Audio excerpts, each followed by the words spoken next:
when we first interacted, Gavin kind of just came left field at me for no real reason, just kind of.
Did I claim to know? Is this the guy with no pants? Is this the Gavin with no pants? Yeah. I think so. Okay. Karate. Oh. He's just like Gavin. unpleasant. He's and an rude. entertainer, that's for sure. No, he's like, shut up and dip in your ears, mate. I know, dude, it talks just trying to have nonsense. I I think it's just a script that he's using to entertain. Yeah. It's a flash. Is it just Gavin? Is it just all a troll? Is that what's going on? That's what it has to be. Nobody's that stupid. Well, John said Jesus is just a troll. Mm-hmm. Well, John's a troll for sure. Deluxe. Yeah, that's Trying to fit Jesus in with them. They're trolling. So, Gavin, come on, buddy. Do you want to start over again? I have no beef with you, man. Come on, Gavin. Kick up your tongue. Gavin. I don't have a beef with you, Junior. Gavin. All right then. So, where do you want to start back off, Gavin? Oh, wherever. What do you do for a living? I'm not fast. I'm not fast. None of your business. Oh, all right then. Fine. I have a complaint about Gavin. Gavin, could you stop putting weird smiley faces at the end of every message you send in chat?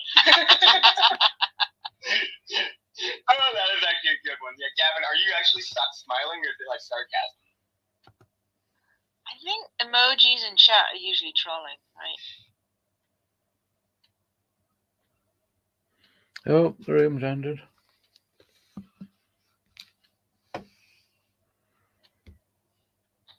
He said, quote, "I was tugging on heartstrings."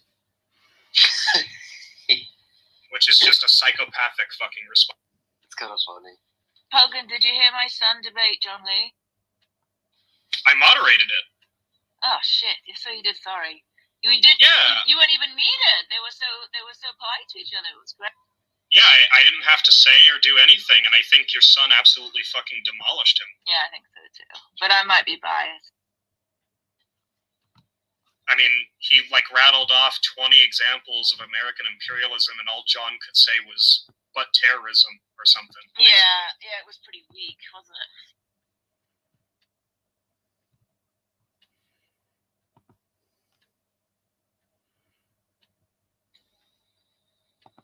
Who's Peter Denny? Deny? Whatever, let's put him on stage. See what he has to say. Hello, Peter. What are your views, Peter? Peter, who are you? Who are you, Peter?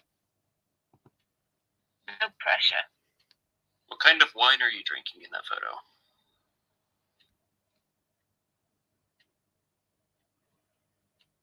It's a white Zinfandel. Thanks, Scorpion. How do you know that? I don't. I'm just guessing based off the color.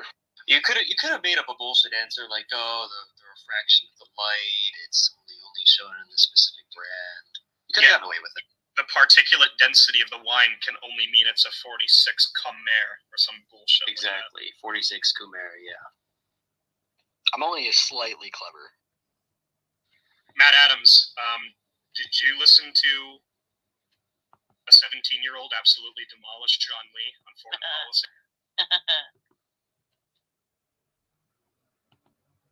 Maybe Doug will No, put it on actually, the clubhouse debate. I did not. That's why I was just asking, when did this take place so I could listen? Oof. This is an example of a What room kid was it? spanking an adult, Matt. Pretty strange for you. I just flipped around. Jeez. What was the room? Oh, I can't remember. Atheists. I think It was just it's atheists. It's atheists are Rational. rational, and I know that Yeah. because I forgot to like do some faux outrage thing about how you misspelled the time. Oh, fuck. Did I? That's embarrassing. Actually, Well, anyway.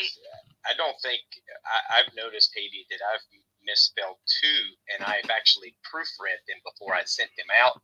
And when I posted them, they were wrong. Yeah, it's So probably I don't just know a what the glitch. heck's going on. Yeah, it's a glitch mixing the I and the E, probably. But, Yeah, guys, it was a glitch instead of glitch. a typo. I'm going to go with Yeah. that. Yeah. I'm going to go. Well, The Scorpion. replays are on, Matt, if you want to listen. Okay, I might check it out.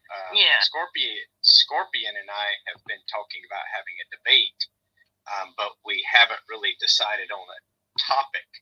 The Because you're a last weasel, thing we Matt. talked about was truth, about something about truth, but that seems to be a bit vague. So, do y'all guys have any suggestions on what we could debate? Hang on. No. I define truth as that which comports to reality. You would define truth as that which comports to the mind of God. Is that true? I define truth as Jesus Christ.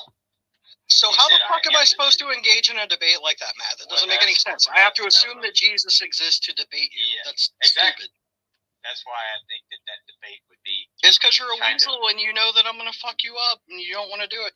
Well, what would you like to debate?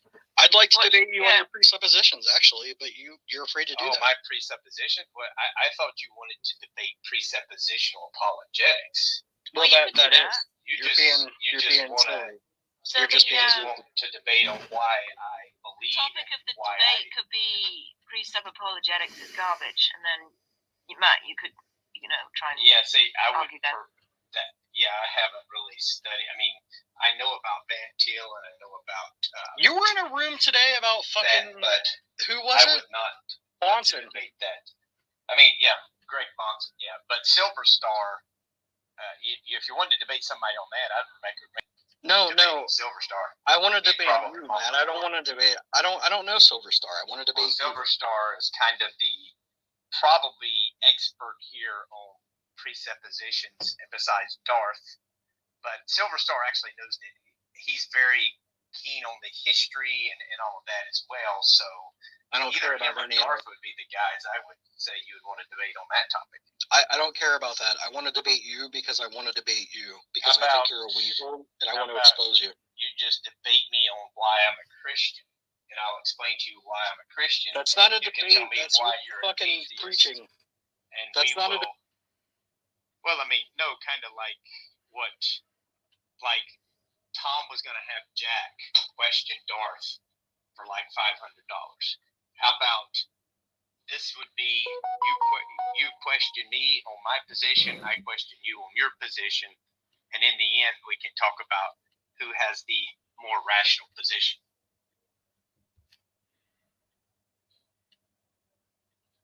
That doesn't even. I don't know. That seems silly. It'd be more interesting with Darth. Darth is an interesting character. I want to debate you because you keep going around saying that you beat Tom. I've never debated before, and I think it would be fun to beat you in the first debate I ever had publicly. Well, That's why I want to I debate do you. think I beat Tom, but yeah, I would definitely be interested in having a debate with you. Okay, well, let's fucking debate about presuppositional apologetics. Matt, you did not beat Tom. Presuppositional apologetics. See, I call myself a presupposition, but I don't know what you mean by presuppositional apologetics. You just I said take that the word position- 5 minutes ago. Okay, so basically what I would do in the debate is why I presuppose God. That would be it. As far as presuppositional apologetics, I don't even really know the history of it. How it Okay, came about or that's anything. fine. I don't either. So do you want to debate about the evidence for God then? Evidence for God. Why you believe in God? Is that what you want to debate? Sure. Is it my Yeah. my proposal, Tom, was that we debate which is a better path to truth, and he made all these weird fucking equivocations about terms that like make no sense, so that Oh, I would have to acknowledge Actually, I God would be exists. interested in that. which is a more reliable pathway to truth? That's what I atheism texted you or this morning, Christianity? and you said it was too vague. Like, make up, dude. No, You want to do? I say we debate which is a better pathway to truth, atheism or Christianity. You argue that atheism is a better pathway to truth. I argue Christianity is a better pathway to truth. That's fine, but you can't define truth as Jesus Christ. That's kind of fucked up. Well, you know that, right? If we're taking my position, you're kind of forcing yourself into going with what I say. If you want to define truth as that which corresponds with reality from your perspective, I would be more than happy to allow you to do that. I could say truth is that which corresponds with the teachings and life of Jesus Christ. Tom, do you think that's fair? I think Tom is AFK right now. Okay, Jack, do you think that's fair? Sorry, what was the question? So I want to debate Matt Adams, and the topic is going to be which is a better path to truth, Christianity or atheism? But we're both our definitions of truth are different. Mine is that which comports to reality. His is that which comports to the mind of God. Is that a fair debate for me to take, or should I? It doesn't make sense to debate which is a better path to truth if by truth you mean two different things. That's what I'm saying. Like that, it doesn't make any sense. Yeah, I would We'd never have to agree on a truth. Truth is that which corresponds with reality. So I guess we could never. Can you define That has truth? nothing to do with atheism, though. Can you define truth Well, that's without what I God in thought it? too, but no, I don't think that you can have truth without God. Then let's just debate tag, dude. What the heck is that? The transcendental argument for God. What the heck is that? You're exhausting, dude. You're so fucking exhausting. Matt, give me the premises for the transcendental argument. I'm not sure I'm familiar. It's just And you won the debate with Tom. How do you think you won the debate against Tom? That's interesting. Because he failed to point out any kind of logical contradiction in my view. You're a weasel, Matt. That was the whole purpose. No, the problem of evil is pointing out a logical contradiction. You're supposed to say it's not. I know. That was. When you did. That was. And there was a point. Was the whole point. There was a point in the debate where Tom brought something up and you found no contradiction and you agreed with Tom. So therefore, Tom won the debate. Well, he also found no contradiction in my syllogism either, so therefore I won the debate, right? No, I just don't understand why you're so afraid of debating a novice debater who knows almost nothing about philosophy. You remember the six? Oh, I don't know much about philosophy either. Okay, I've never debated. How many debates have you won, Matt? Undefeated. I don't know. Exactly. So why are you so concerned about like the specifics of the topic? Wait, Matt, which is it? Is it I don't know or is it undefeated? Because you go undefeated, I don't know. So what is it? He asked me how many I won. I said I don't know. I'm undefeated. Okay, so which is it? I don't know Are you how undefeated? many I won. I'm just undefeated. That does not make any sense. If you're undefeated, that would entail you've won every debate. No, he doesn't know how many. Yeah, I don't remember how many I won. I didn't keep count. So, I'll John, what do you think Scorpion and I should debate? What would be a good thing? Don't ask John Lee. He's just going to bloviate for an hour. Just Listen, God I exists. can give you some advice. Yeah, we're trying to figure out a topic. I thought one. I don't know what your position is, but which would be more How about this? Which would more benefit a society? Christianity. I was just going to say that. Yeah. Why is that relevant? Hello? it's too subjective. Well, There's no way to you've win got that some round. background noise going You on there, have but been called admitting that y'all want to deconvert people Yeah, from that's Christianity. I think it's not So true. obviously you think atheism is No. more beneficial. What is better No, for that's because I think it's society? not true. I don't think people should believe things that aren't true. I actually think that religion does have some utility for society, but I think it's more important to believe true things. Yeah, but Scorpion, do you think that atheism would be better for society than religion? I think this is a That's really the real bad question. debate topic. Yes, you I do, but that gets into ethics, and ethics are subjective, so there's no real way to win that Yeah, argument. it's not like the fact of the matter, right? Well, I mean, So- when you have things like GDP or just God, literacy, that I mean, sounds pretty boring. there's certain metrics. Yeah, but that John, sounds really boring. Don't just say Fox News buzzwords. You have no idea what you're Why don't you just debate the existence of God, guys? I'm down. Let's go, perfect. Matt. It's easy. Well, I It's kind simple. of take the position that I think that it's self-evident to everyone. Hey, I got it. How about, is God self-evident? That's great. Yeah. Fine. Yeah, that's easy. I can do Yeah, that. that's you would almost argue a presupposition. Sounds like Yeah. it's on. So Sounds you like would it. take the position that God is not self-evident. Yeah.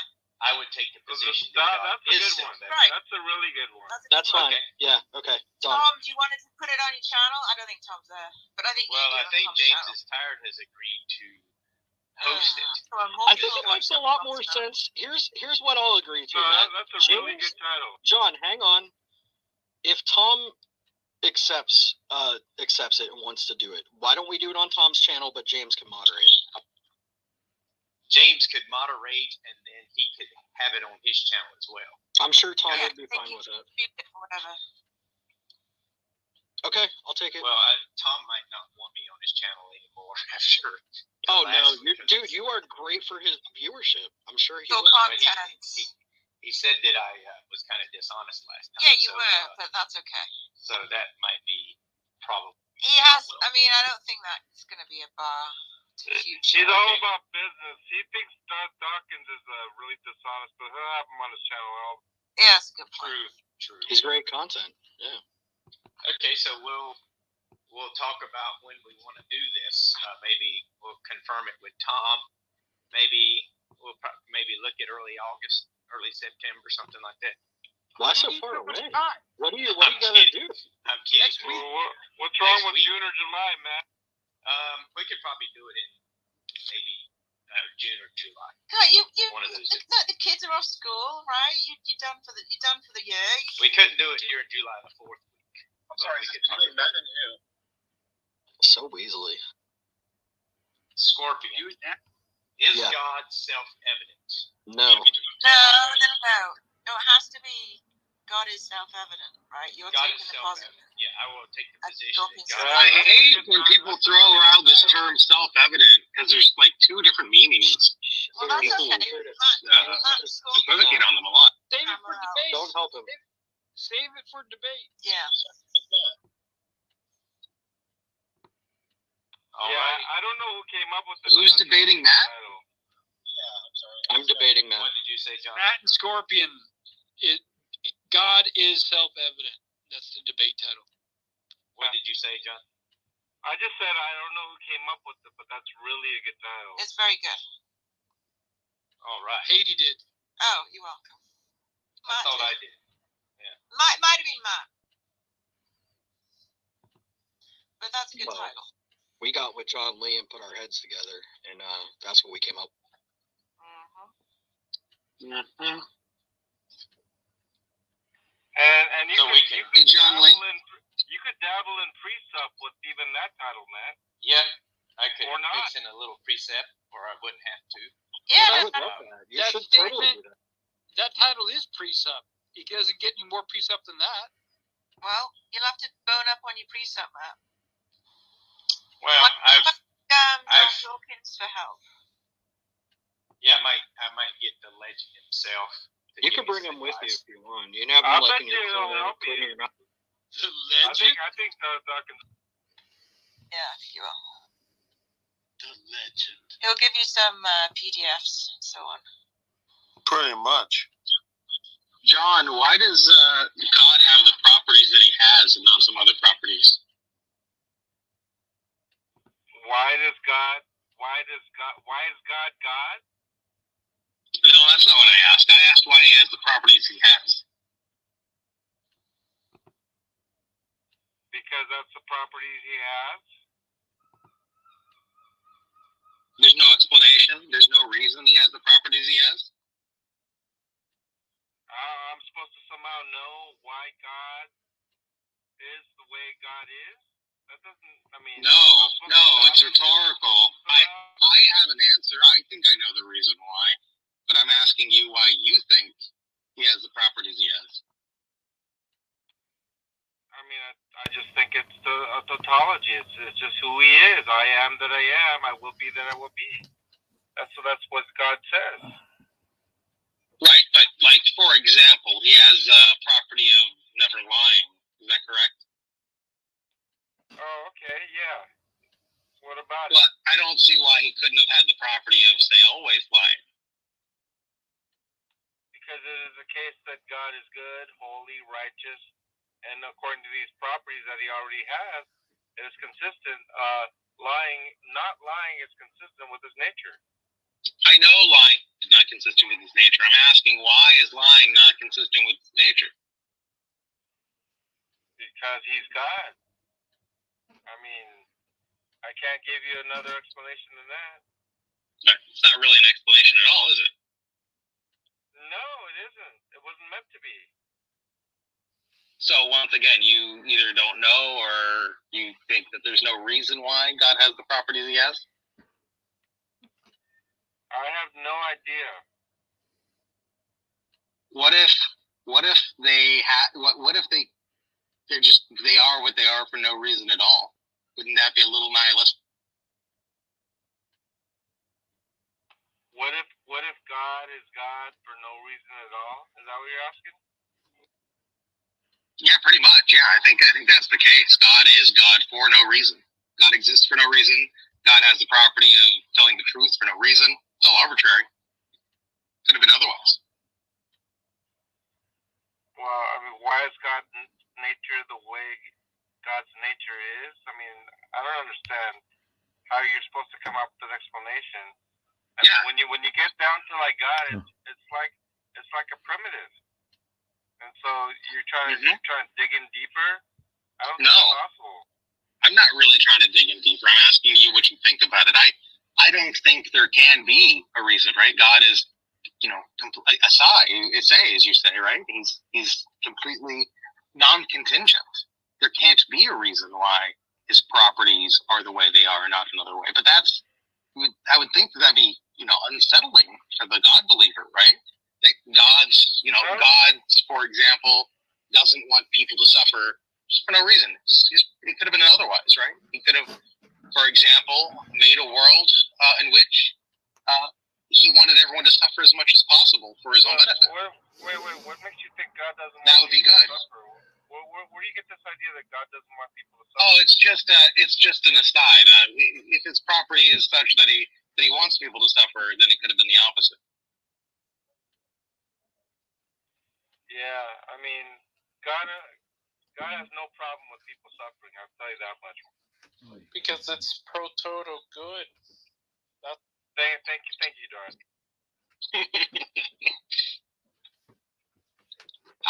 If I was a Christian, I would be very, very troubled by the fact that God's properties are the way they are they're completely arbitrary. It could have been, anything else. Well, what exactly do you mean by arbitrary? I mean, literally, there's no reason for his properties to be the way they are, not another way.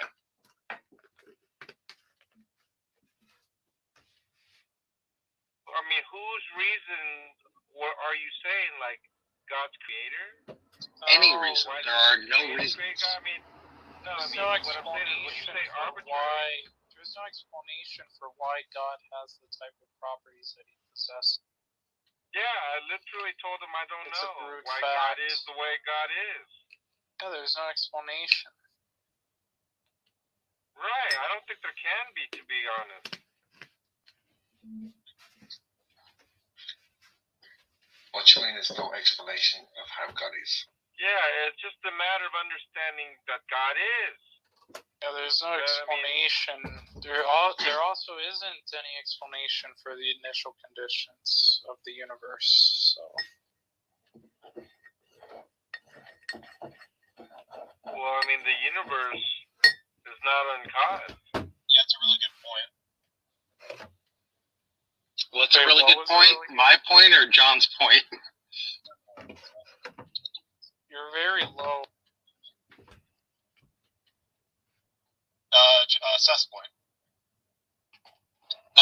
didn't have to speak louder. You meant your low T.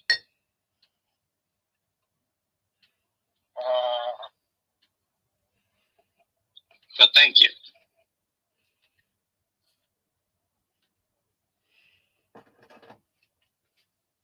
That doesn't trouble you at all, John? Not one iota.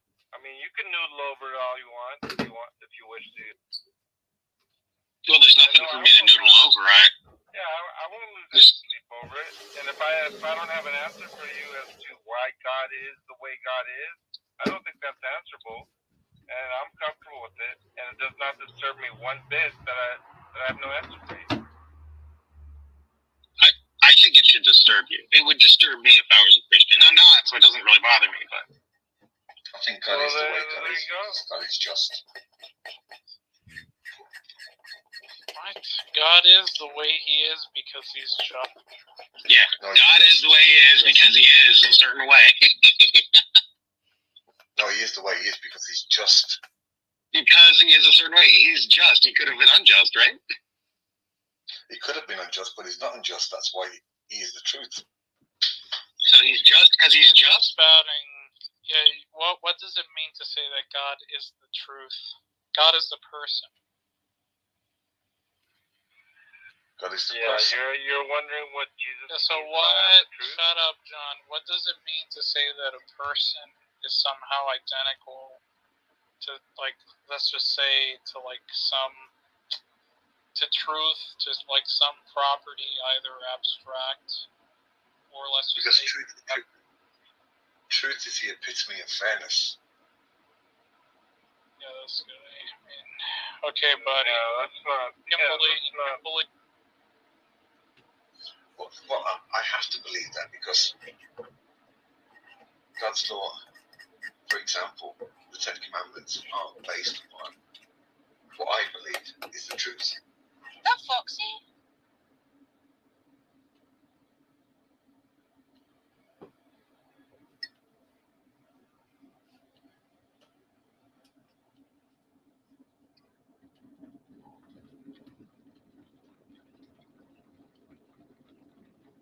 Did he go quiet or did I go quiet? I think you went quiet. I think the room's gone quiet. Yeah. Who's Foxy? Sounds like him, but maybe it's not. Hey, Matt, do you ever wonder why God is the way he is? Have you ever pondered it at all, or considered, or thought about it?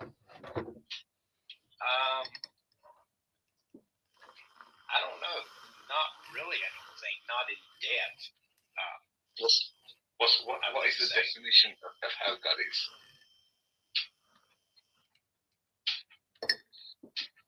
What are you asking?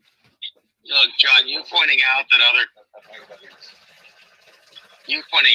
Christians have buried their heads in the sand over the subject doesn't really help you. It's not really relevant. No, I was just genuinely curious. Peter, what was your question? I said, what's the definition of how God is? Well, it's not a question for a theist. God is a disembodied. Just ask a question. Well, what do you think? Aren't you a Christian? I think God is the way he is because he's the epitome of truth and justfulness. But that is the way he is. You're saying he is the way he is because the way he is. You're taking the question. The reason why he is the way he is because it's based on truth and being just. But he is truth, so it's based off of himself. That's why he's the way he is. But why is he? Oh, so you're saying because he embodies truth, he has to be the way he is? Yeah. Okay, but we're all the way we are.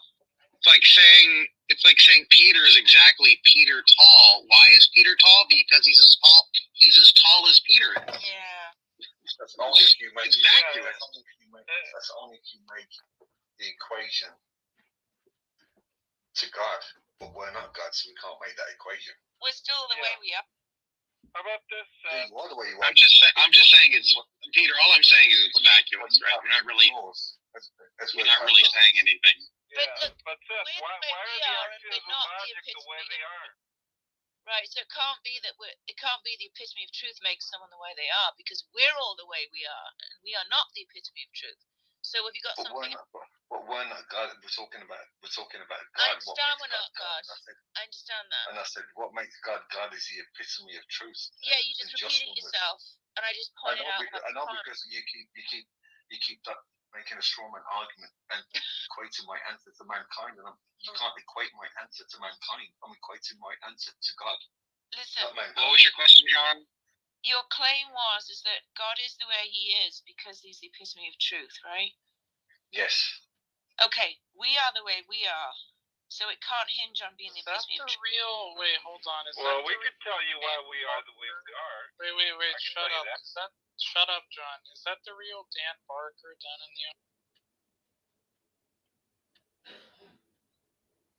Yeah, I don't know, but Seth, my question was. You don't know who Dan Barker is? Why is the axioms of logic the way they are? Do you have an answer for that?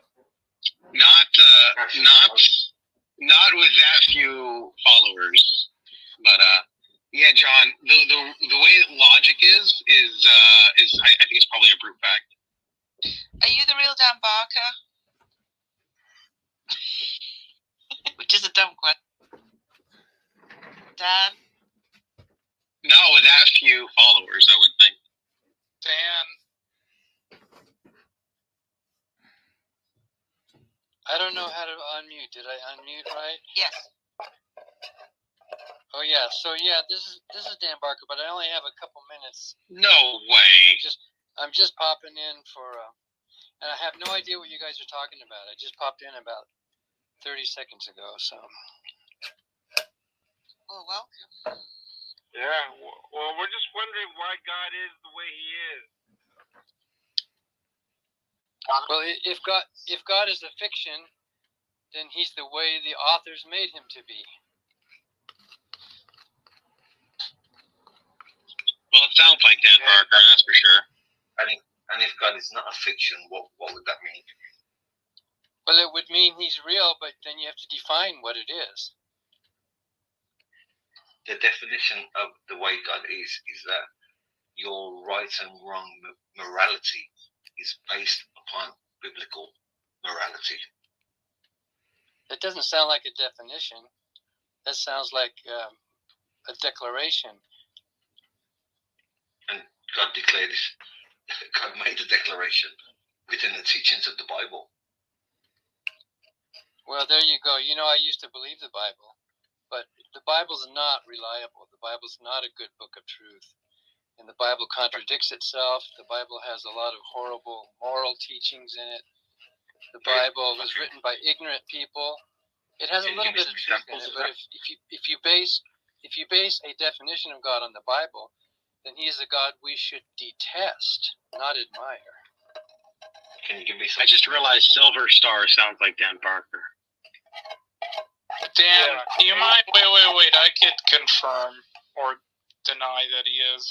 Dan, you happen to have an argument that states that God's infallibility is incompatible with Him having free will. Do you mind expanding upon that? Yeah, but I only have about 2 minutes. I got to get going here. I call it FANG, F-A-N-G, the free will argument for the non-existence of God. And, of course, it depends on your definition, but most people believe, and most Christians believe, that God has free will, regardless of what you think about humans, and there's a debate. Christians don't even agree among themselves about free will for humans, but at least they all agree that God has free will. But if you know the future, you can't have free will, because free will requires a period of uncertainty before you make your final decision. And if you know the future, that puts extreme limits on your power.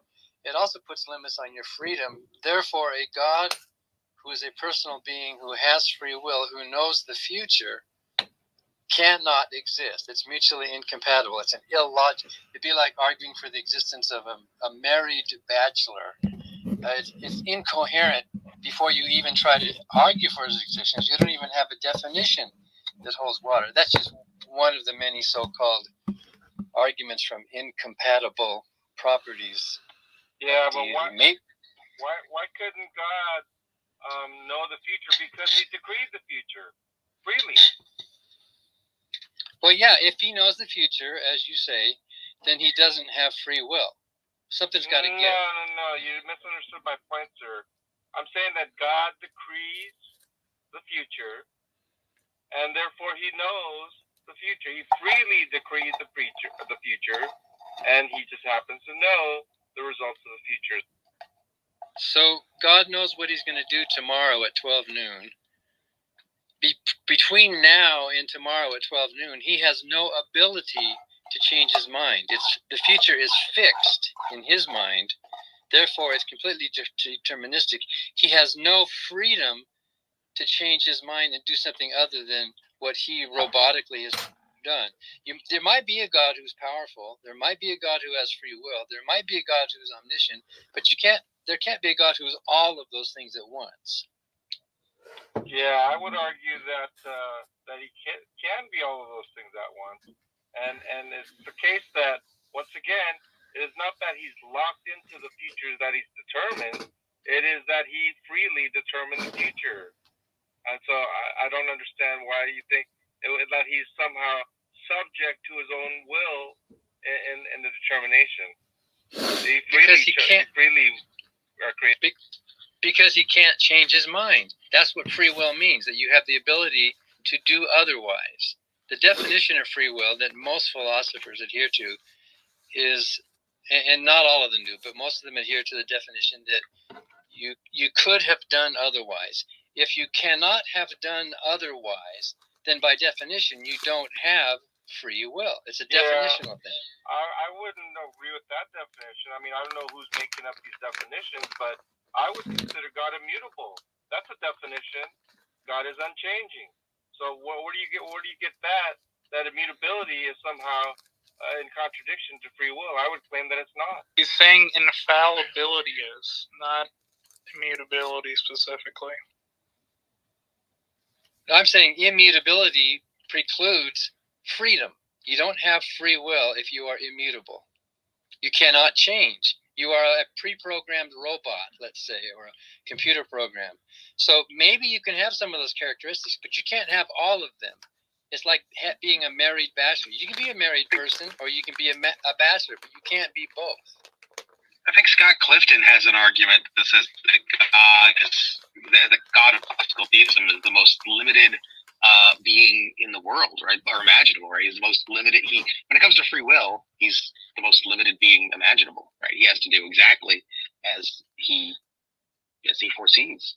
Is Yeah. that Scott also, Clifton? Is that the to actor? say that, Theoretical bullshit. Yeah. Just to say there are some theists who are necessitarians. Just to let you know. All right. Well, then they're going to have to tinker with their definitions. In any event, all you have is a definition. You don't have a God. You just have definitions. So, if you even could get off the ground and come up with a coherent definition, you still need evidence. You still need good argument. You still need to overcome a lot of humps. For example, the fact that there's no agreement among believers about this God.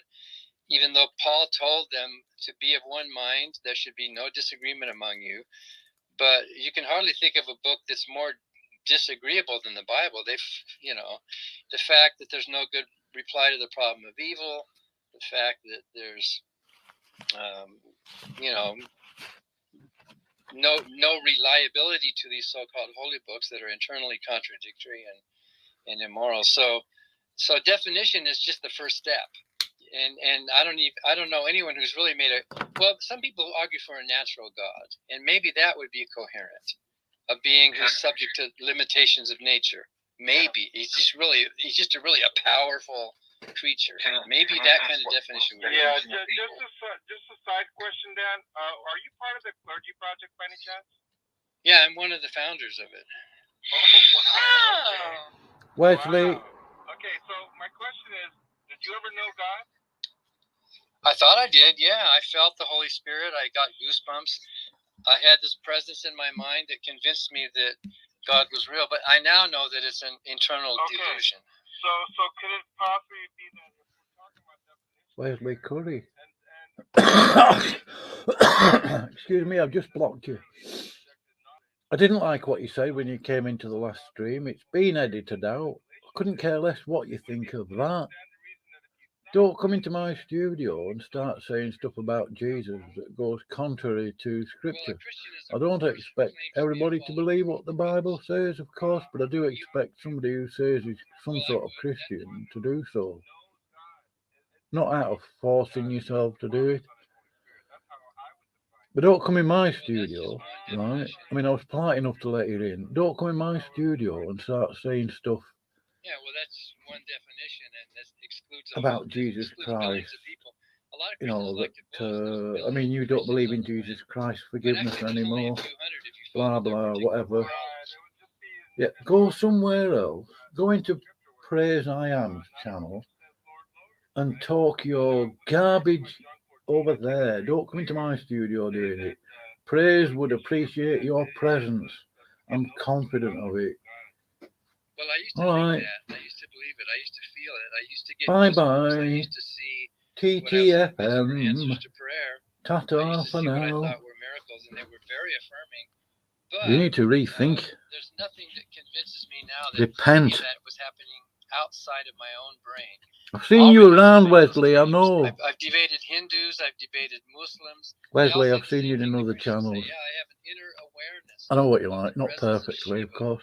And I talked to one Hindu astrologer who got tears in his eyes. Weird. Because he was so sorry for me that I didn't feel the presence of Shiva with, you know what I mean? So this internal subjective experience is just inside the brain. That's all it is.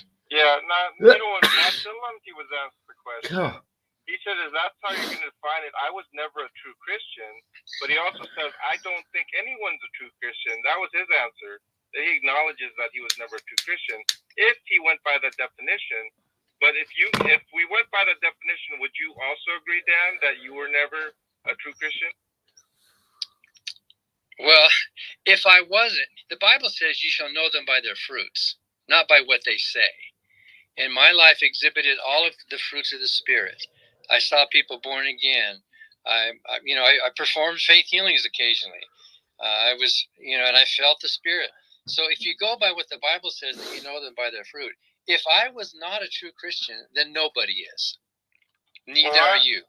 Well, I would assert that the only one who determines who is and who is not a Christian would be God himself on that day of judgment, right? But I guess what I'm saying is, I guess you're disagreeing that Christianity is necessarily the knowledge of Father, Son, and Holy Spirit. There's a whole bunch of ways to define Christianity, but the most broad way, a Christian is a person who claims to be a follower of Christ.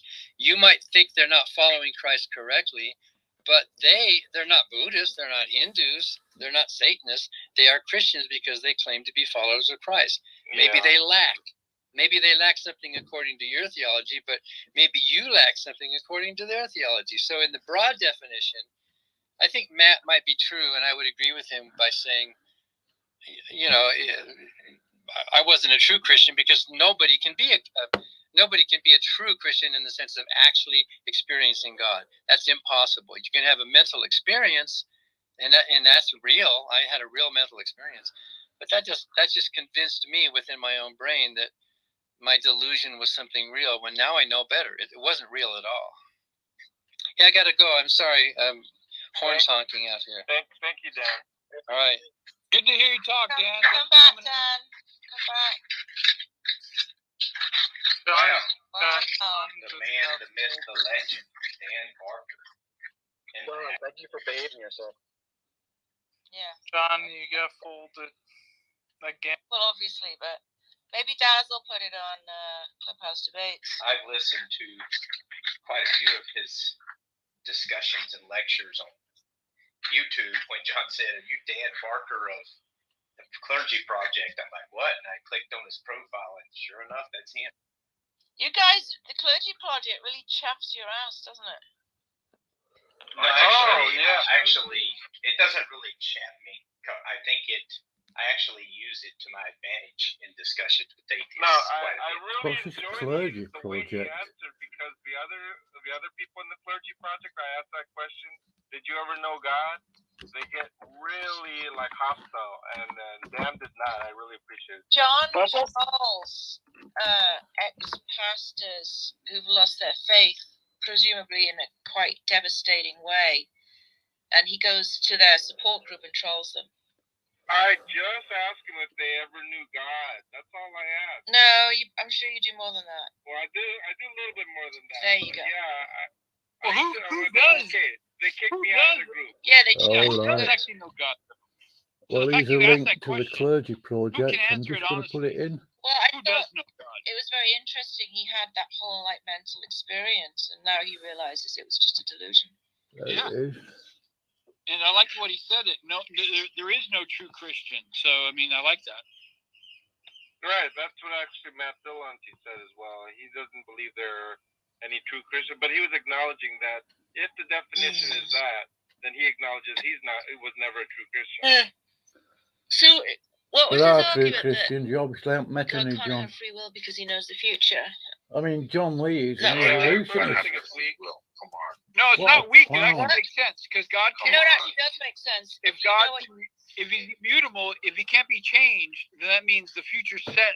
So he cannot make a change to the future. So therefore, he does not have free will. Change based on what criteria?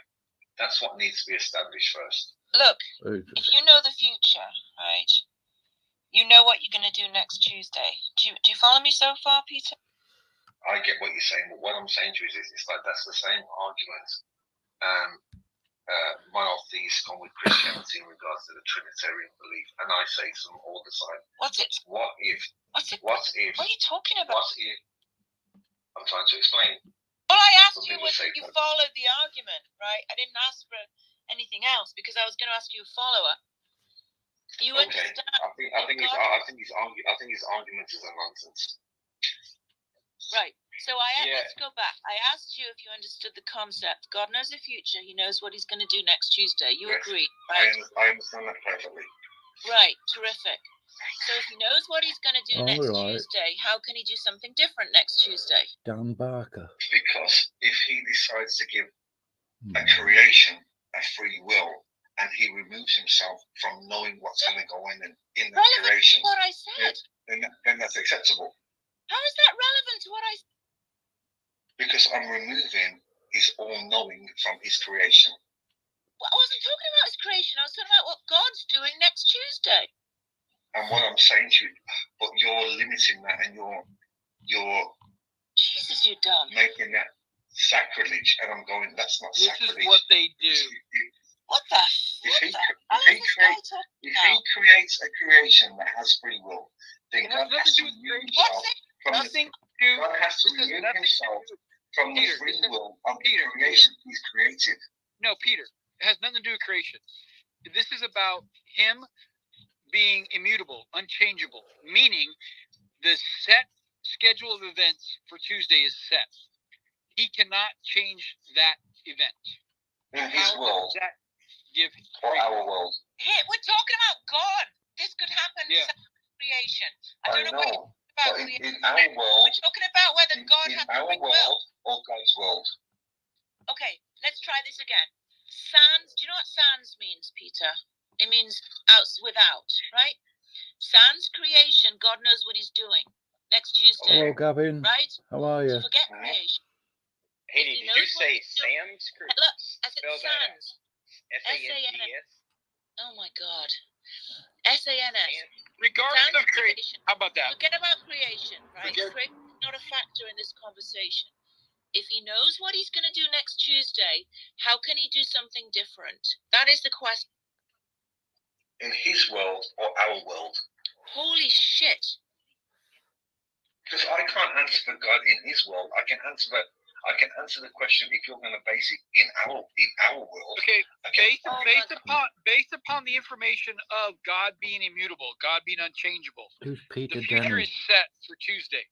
If God wants to do something different, I don't he even can. know if he's a Christian. Therefore, he does not have free will. Who's he following? Why is that so hard to understand? I don't get it. Entrepreneur, millionaire. Well, actually, Darth seemed to be thinking that they're not necessarily mutually exclusive. Who said that? And, Who's he following? Well, that might it be. seemed like Dan disagreed with Darth. I'm not saying I'm convinced. I was just asking about it. And Peter here seems to want to talk about something else. Because I don't think your question is exclusive to any criteria. It's about God. The idea is... But I can't answer for God because God is outside my realm. Oh, but you know what he wants, right? Well, but that... God is outside your realm, is he? You're just going to appeal to mystery. Doesn't the whole of the Godhead bodily dwell within you? I can only answer based upon the biblical scripture that I know. That's the only way I can answer. Okay, then it's not. There's no point in talking to him.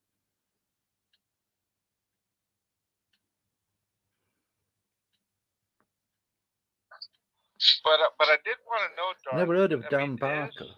Is being immutable and free mutually exclusive? No.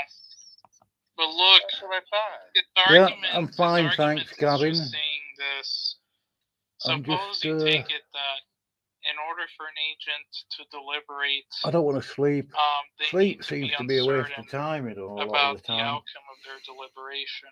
I probably sleep during the day. They're aware of the choices that they're going to make. 3 o'clock in the morning, yeah. They don't have like full epistemic access to what's going to transpire after the fact, after they take that choice. What he's just saying is that if God knows the future, and you define knowledge as a justified true belief, and you're adding in the other condition that it's like epistemically necessary that, well, I mean, in this case it's redundant, but if he knows all the facts, then it's epistemically necessary that he does fact A over fact B. Dan Barker is just saying if it's epistemically necessary that God does fact A over fact B, he can't choose otherwise, because if he did have the ability to choose otherwise, it wouldn't have been necessary for him to do A over B. It would have been a contingent fact. I mean, it just seemed to me he was contradicting. He was not agreeing with you. Was I wrong? I mean, that's what it seemed. I didn't make a claim, but that's his argument. His argument is just saying that if you know the future in a way that you can't be wrong about it, you can't choose to act in a way that could be otherwise to how that future already is necessarily. That's what he's saying.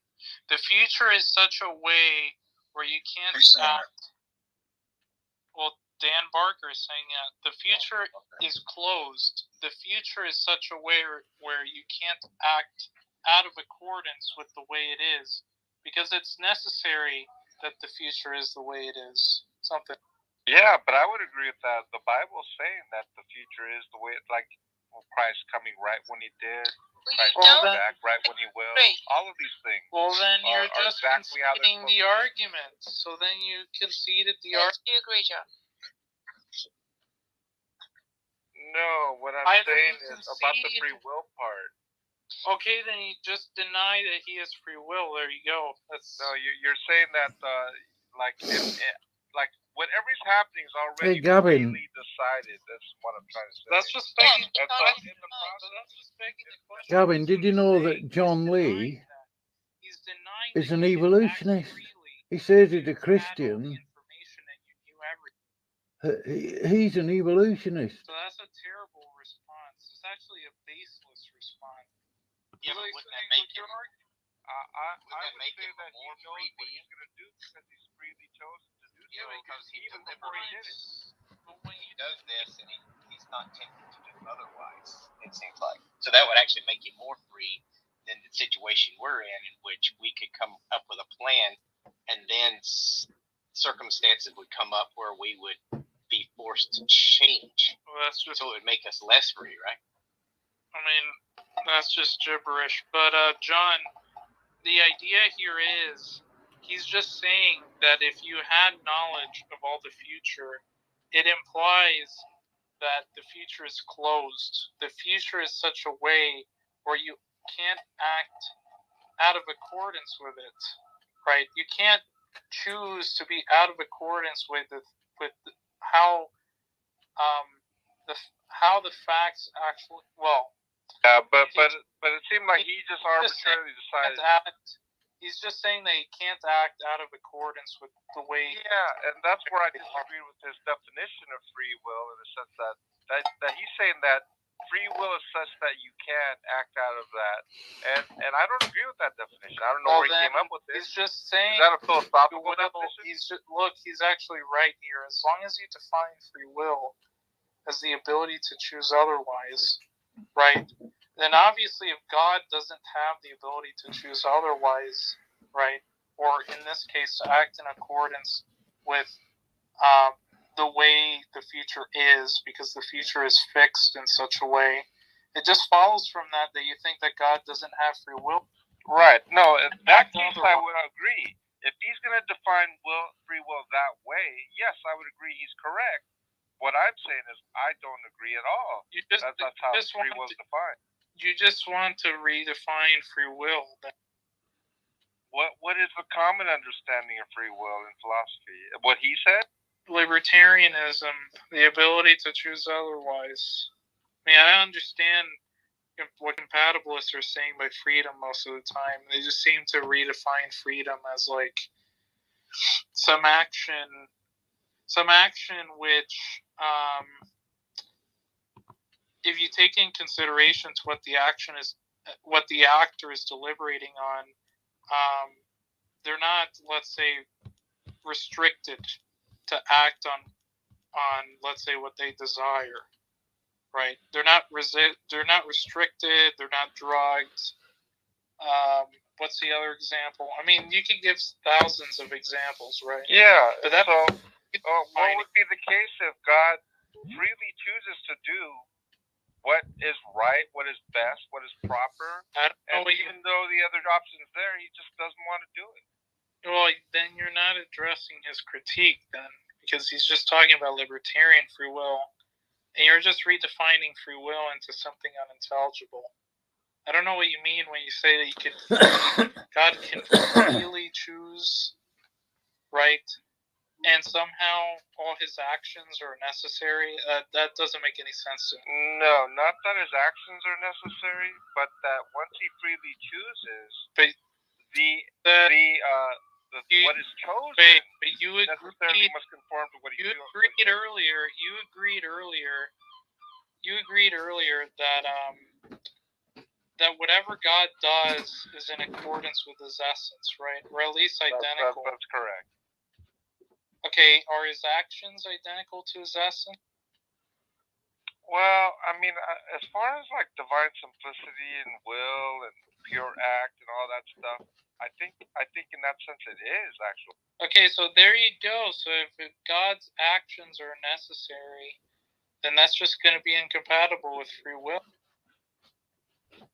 Because free will is just going to adopt a... well, I understand free will is a contingentarian thesis, not one out of necessity. That doesn't make any sense. How could you be free if it was necessary for you to do one thing? Well, it was not that it was necessary that he did one thing. It was that he chose to do that one thing. And whatever he chose to do... Yeah, that's just begging the question against what I'm saying. I'm saying that those things are incoherent. Look, if you're saying that God is free, but he's also a being that acts necessarily, you're both saying that you're saying this, right? You're saying it's the case that God acts necessarily, and it's the case, and it's not the case that God acts necessarily, and that's a contradiction. Right, but I mean, the things that he acted, I would say the things that he acted upon must necessarily conform to what he has acted upon. That's how I would look at it. Acted upon. Right. Just saying the things that he actualized. Well, first of all, I don't understand that. But second of all, this is irrelevant. You just agreed that was a contradiction. So there you go. You're just being incorrect. I like the way I look at it. Like all of these acts of God, quote unquote, right? These have been already determined before the world was even created. So I don't know. He really decided to do that and so he's acting upon what he freely decided. He just can't change his mind. Wasn't before the world I freely decided this, and then you know what? I'm going to change it up a little bit from what I originally planned. Like he has to do what he already freely decided to do. He has to do what he freely has to. Or there kind of implies that it's necessary, but you're saying freely chose to, which just means that it wasn't necessary. That's just a contradiction. No, I don't think you understand what I'm saying. So before he created anything, he didn't have to create, but he freely chose to create. Now, once he freely chose to create, well, there's a whole beginning and an end to his creation. It's not like he creates and then things unfold, and he's ever learning. Well, he does want learning. That's for sure. But you're just saying. Look, do you understand that if you say when you say that God acts freely, you understand that that's just to say that God acts in a way that could be otherwise. Right. He acts in a way that could be otherwise, but he had determined freely to do, so he does what he's determined to do. He does not change his mind. And what did you say earlier? You said earlier that God's actions were necessary, which just means that they couldn't have been otherwise. No, I'm talking about dumbass. Just blatantly, you contradicted yourself harder than anybody ever seen. No. Here's the thing, okay? How did you fold yourself? No, the thing I'm trying to say, Darth, is it's not like God is deciding things as in real time. And so today's this. I'm here, God. I'm going to decide this. And I have another choice, and Gavin, that. No, it's not. And then tomorrow it's the same thing. I have this free will here, and I have is this John choice. Lee I'm not going to do a that. theistic he really chose to decide before the foundations of the world, and once he decided, it must necessarily obey the will of God. Detroyer, what did he think about that? I mean, it was just like... Is he just equivocating again when he says, must obey the will of God? He's equivocating, right? He might be equivocating. No, there's what's called a counsel of his own will. Might be Wait, no, God is one. He's not plural. He doesn't counsel himself. That's fucking heresy. Don't be stupid. Also, you said he's just equivocating. He's just equivocating on has to. Right, because on the one hand, what he might mean absolutely, is that there's like some obligation, like some deontic.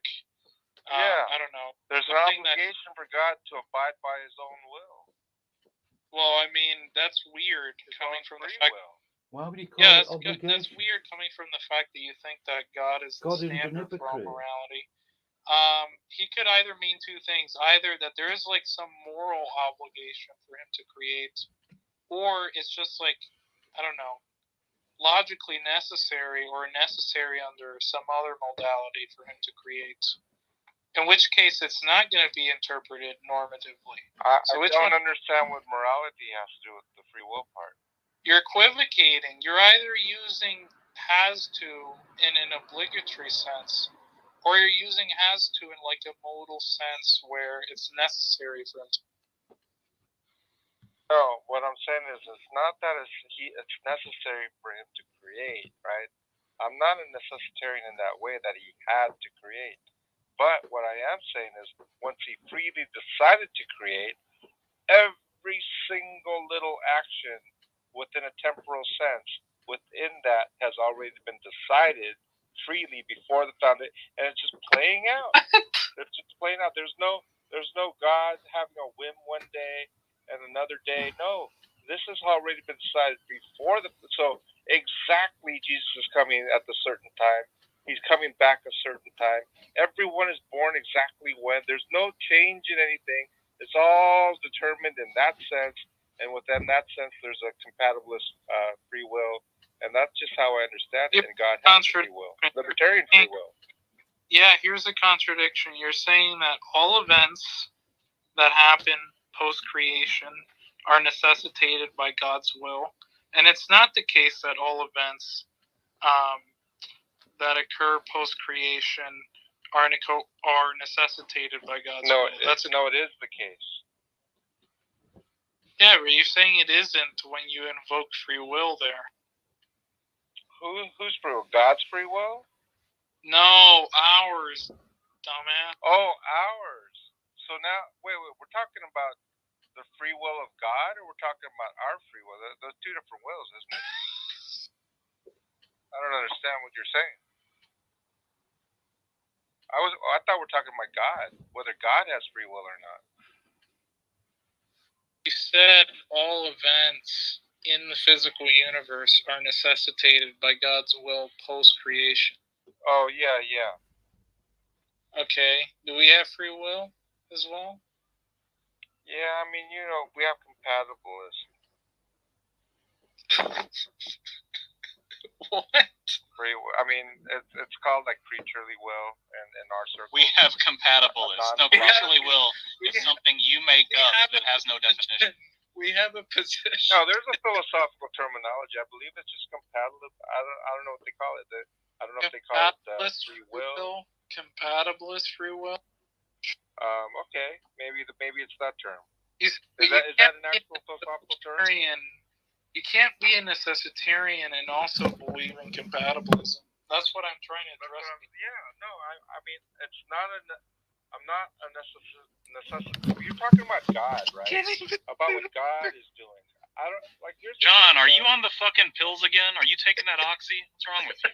No, here's the thing, okay? It seems like you're going back and forth with God's free will and human free will, which is not the same thing. Okay, let's say I did go back and forth. So what? Compatibilist free will simplicator, no matter to what agent it's applied to, that thesis itself is going to be incompatible with this whole claim that you made about like God necessitating everything in the universe post-creation. I have a question. Are you saying that compatibilist free will for the created agent is incoherent with a God having libertarian free will? Is that what you're saying? No. Okay, then what's the problem? The problem is you think all events in this universe are necessitated by God's will, right? Correct. Post-creation, but then in the same breath you're saying something like some events, given that some events are like, I don't know, caused in a way that's like free by the agent, but it's a compatibilist notion of free. If it's a compatibilist notion of freedom, then the agent in question wasn't necessitated to act in the way they. No, they weren't. Well, so that you. I kind of see what you're saying. I mean, to me, that they do have a will, right? And they are acting in accordance with that will. And so, whether it's like sinful nature, they are. If you're getting creaturely, in a sense, compatibilist free will, they are acting in that way. So it's compatible with the determination that God has made. Wow, great! That was totally not. That was gibberish. Is that what you said? Yes.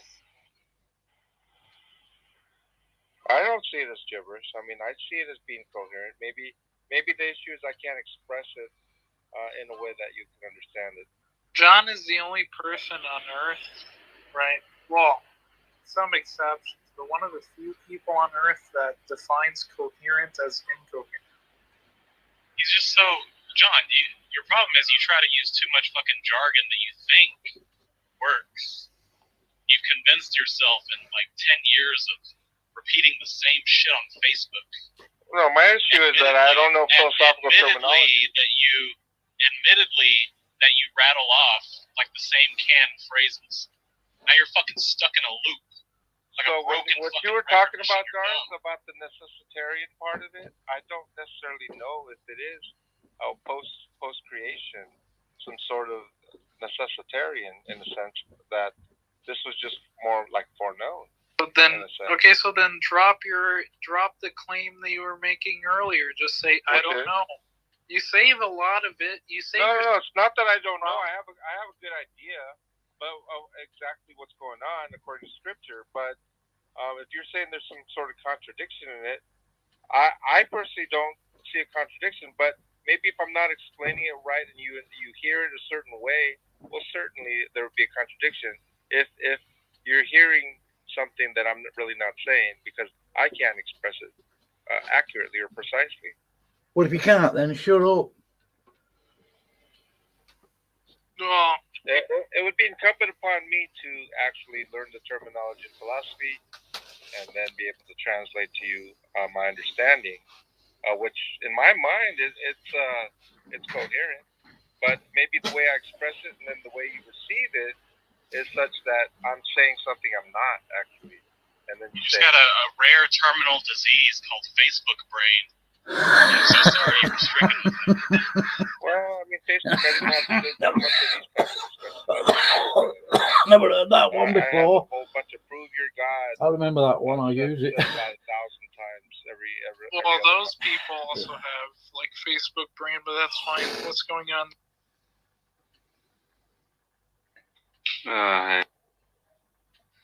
Wow. Look at Sean. Maybe there's just a contradiction in what I'm saying, because the non-contradictory version of what I want to say is not the words that come out of my fucking mouth. Yeah, I mean, if it were the case that it was some kind of problem philosophically, I don't think there'd be a lot of people in the systematic theology that I adhere to, have issues with that. It would be appealing to mystery or whatever, but they don't. That's what I'm saying. But let me just ask you this. Do you think that there's anything that could have been otherwise? Any fact? I mean, we had this discussion earlier. Yes, it could have been otherwise, but it wouldn't have been otherwise. I think that was how we were discussing.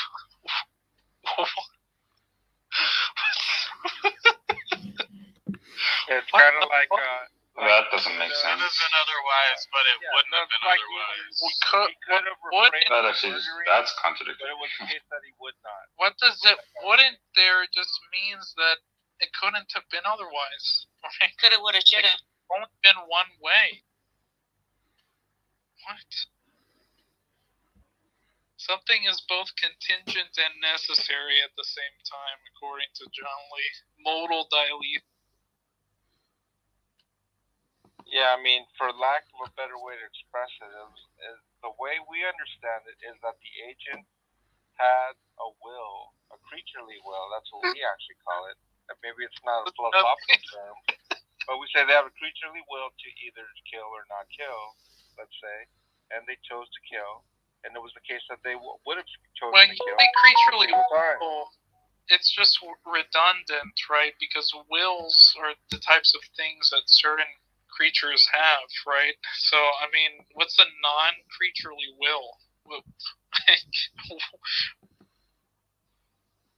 I'm just saying that's what they call it. They literally call it creaturely will. Tony, he's just regurgitating these cope terms that mean nothing. You're saying what? It's a non-philosophical terminology? I think, like... No, I'm saying you're just making up a word that means nothing. That's just saying free will.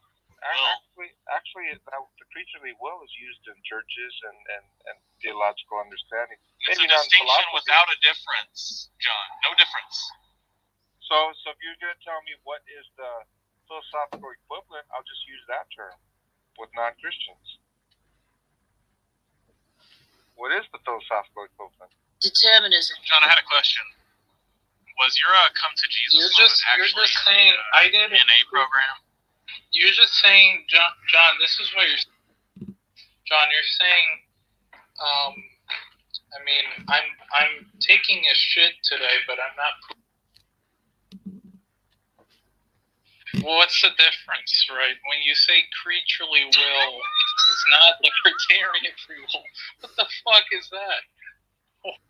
Well, He's I on mean, drugs again. He has to be. I understand. I mean, just from the little I've understood, I mean, from all of the. Well, he's on drugs again. He has to be. I understand. I mean, just from the little I've understood, I mean, from all of the. Well, he's on drugs again. He has to be. I understand. I mean, just from the little I've understood. Sorry about What that. does compatibilist free will mean to you?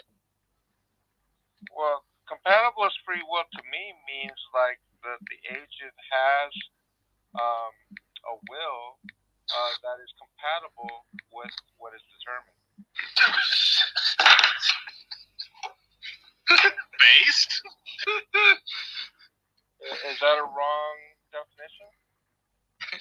No, you just have the word compatible. The definition. Is that a wrong? For compatible. Oh, okay, so you want me to explain No, it it's in a way fine. that doesn't use the word compatible? It's fine. It's fine.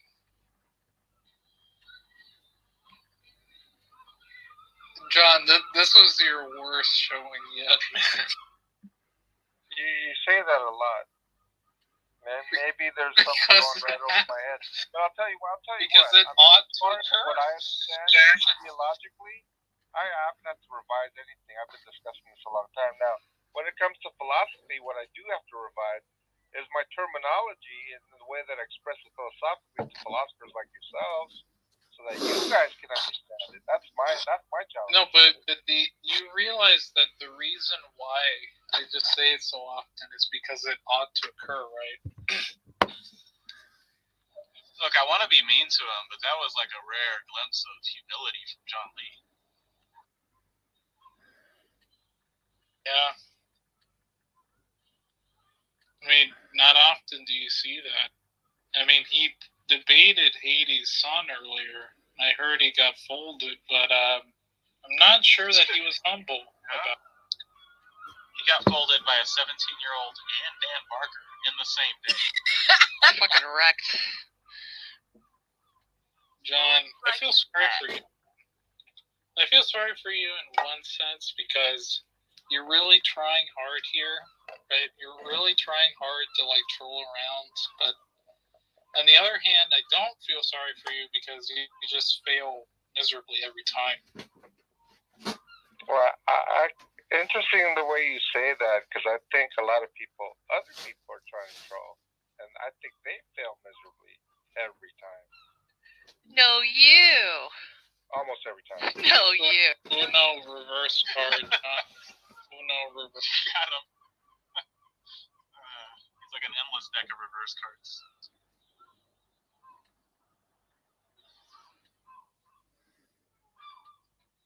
So wait, just to get this clear, John Lee spoke to Hades' son. Folded like and a chair. Dan Barker. And Dan Barker. Folded like a bucket chair. A cheap chair, a Costco chair. Yeah, you missed Dan Barker, Billy. He wasn't on for very long, but it was good.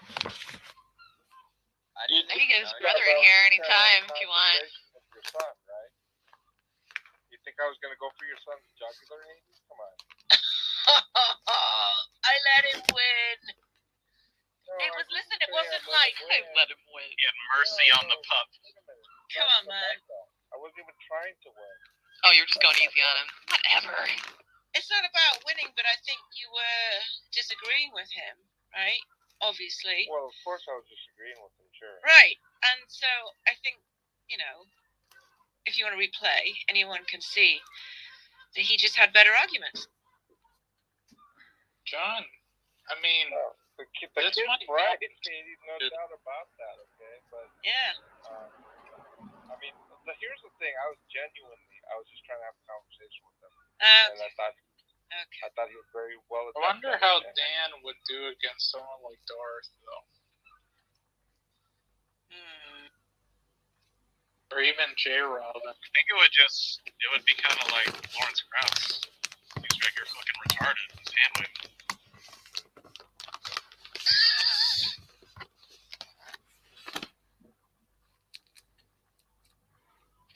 I mean, like, if you wanted like a killer to rip his heart out, I mean, I probably would have been chastised for months. Look, not every debate has to be like that. The point is, I just think he had a better argument. And he knew what he was talking about, and you weren't really able to refute him. Well, no, I don't know about that. John, yeah, he did debate know what he was talking about. Right, just like not scream at all, just be nice and polite, which is just like Billy, the way Billy debates. But you can still win. Let's go. No, Destroyer, I mean, takes the cake and the icing and the lightning all at once. That's very, very frightening. Yeah. Does Destroyer ever win debates, or does he just like agree with everything? He lectures, right? Different. He doesn't debate. He lectures. How did you say I won? Sorry, how did you say I debated? It's just a win by default. Nice. If you lecture someone, it's just a win by default. Well, that's not exactly right. Let me explain why. So for Genius.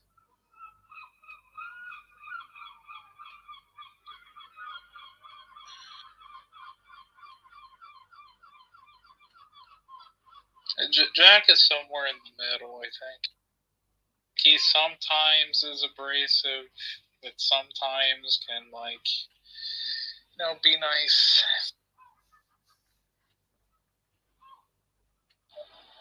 I appreciate that Jack has zero tolerance for dishonest people. When Jack turns it up, I turn up. I love it. It is good.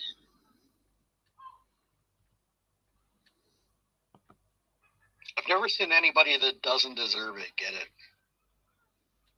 No, there's some theists who they're willing to acknowledge that if their view is contradictory, then they would be prompted to revise their position. But that's not the case with like John or Matt Adams. And certainly Jack would take a gentle hand with those people, like John Geary. Jack takes a gentle hand with. Hey, do you know how many times I revised my position on the Trinity, Darth? Not enough to come to the correct solution. The same goes for the incarnation as well. I mean, I was dancing between Apollinarianism and Nestorianism, and I was doing this little balance act. You know how many times I had to revise that? Well, you said something really weird. You said something a few months ago that the Trinity was outside of the laws of logic, which is just like gibberish. No, that's not exactly what I said. I said that God transcends logic. Hey, Jane, what did he say? Well, that's still outside of logic. Here's the thing. Here's the thing, okay? You have the laws of identity, right? Now, when it comes to like the models, like various God models, there are several models, right? There's not just one type of Trinity, and with respect to like relative identity, it is not consistent with the classical laws, right? And so, in that case, it is not how do you say consistent with that. And so it would be like something maybe invented or discovered or introduced to philosophy to understand the Trinity. Now, it's not without its faults. Don't get me wrong. It's not like something airtight. When you really look at the relative identity in depth, there are dead ends, and so it's just a model that kind of helps to understand what Scripture's saying, basically. For the record, relative identity does not contradict classical logic. Anyway. Oh wait, relative identity does not contradict classical laws of logic. Classical identity. Correct. Oh. Okay. Now it's going to. It's going to be inconsistent with is the indiscernibility of identicals. Right, Leibniz. But that's not. Jake was mentioning. Yeah, but that's not like a principle of classical logic. Oh, so even if it violates like Leibniz's law of discernibles, it is still okay. It's still going to validate classical identity, like for all AA. Interesting. You're not going to get. You know what's even more interesting is I've had criticisms with Leibniz's law with Muslims and stuff like that. Now, he sent me something in the back channel, very interesting. He said peer-reviewed papers stating that Leibniz's laws falls apart with complex systems in the natural world. And so I said, well, really? And he says, if that's the case, then it could be the case for your God as well. And so, I mean, I thought that was very interesting. I mean, I can't make sense of identity over time absent some sort of relative identity. So, I mean, for me, it just seems like it's like I can't make sense of the denial of relative identity. So, But yeah, I mean, this is a particular discussion. Oh my goodness, like 7-8 hours a day. Oh my goodness. 6 months, non-stop with the Muslims. I don't get how, like, you can, like, if you reject classical logic or the indiscernibility of identicals, like, you can read a sentence from the Bible and come to, like, the conclusion that, like, Jesus would be God. It seems like the logic that you would require to, like, read a normal sentence that asserts someone as God just presupposes, like, the indiscernibly of identicals and the laws of logic. It seems like you'd have to reject the premise that you needed to get there, to get your original interpretation in the first place. I mean, that's an interesting comment. This is what I've learned about Christianity. I wouldn't. But here's the thing about Christianity. It is such the case that we have faith. It's not like a deductive conclusion, right? It was not like God exists there because of these particular premises. It's that we had faith, and then there's answers in the Bible of what is being explained. And so the funny part about it is, here's the conclusion. Find your premises if you're going to use philosophy. So it's almost like a backward way of saying, here's the conclusion that the Bible prescribes, and it doesn't change. This is the conclusion, and then make sense of it by finding premises that fit. Are you just saying there's no deductive argument that concludes with God, John? I think that arguments for the existence of God are literally worthless. That's how I look at it. Have you ever found those premises, John? We're talking about God. Have you ever found those premises, John? For the existence of God, you mean? Yeah. Okay, so obviously the Bible's going to say God exists. So God exists is the conclusion, and then you're asking me, do I have various premises that conclude God exists, right? Yeah, I think I have found several. The question is how convincing they are. I mean, like if you're talking about like maybe Aquinas' 5 ways, or Anselm's ontological argument, or fine tuning, or tag, or I mean there's a lot, or Kalam. I mean there are lots of arguments at the bottom. It says therefore God exists. Yeah, none of which you can render, by the way. I'm sorry, I'm having difficulty listening because I'm moving the mic. Something I can of course. You have difficulty rendering any one of those. Well, I don't know about that, but I haven't done it for maybe almost 10 years. Well, do you have do you have difficulty understanding that you do? I wouldn't even doubt that I do, because I just simply don't concern myself. But do you have difficulty doubting that you do? Do I have difficulty doubting? No, I don't have difficulty doubting that I don't have like ready arguments to do. I'm not practiced at it. I'm not concerned with it. I may know some. I think certainly I could render. But do you have difficulty knowing that you don't? I think I can.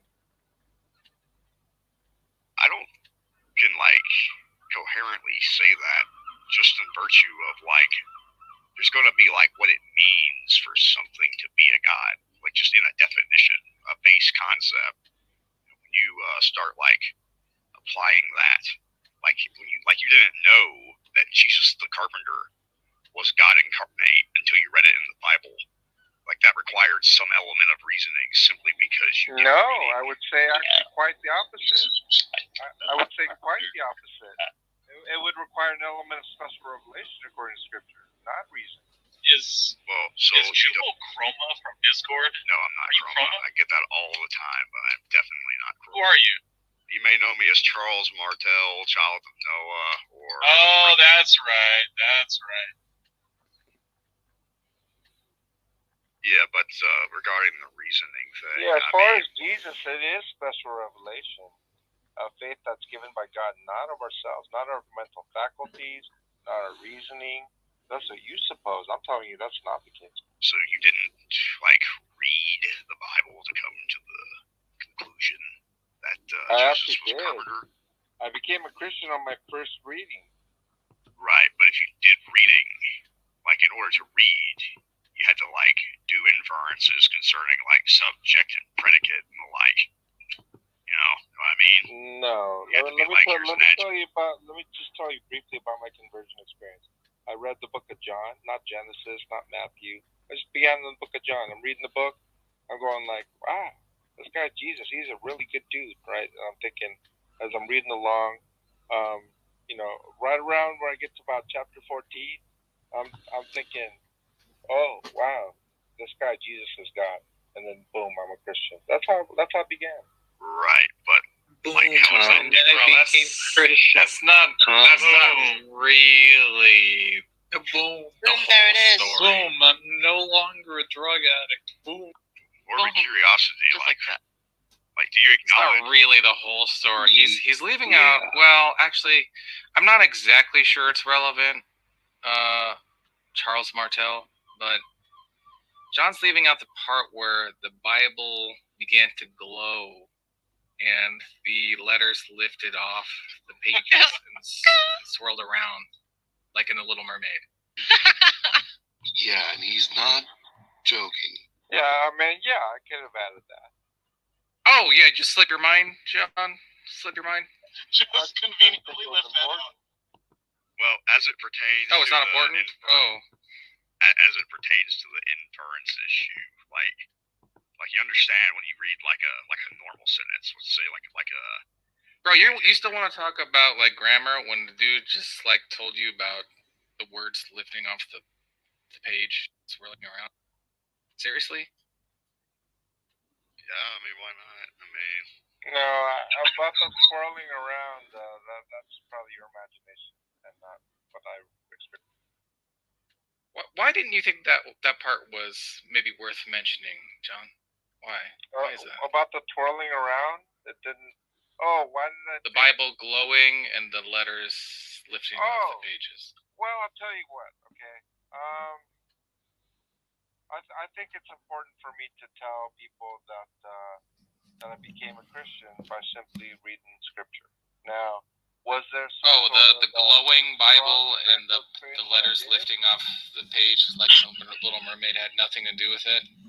You saw that and was like, oh, that's just a Tuesday.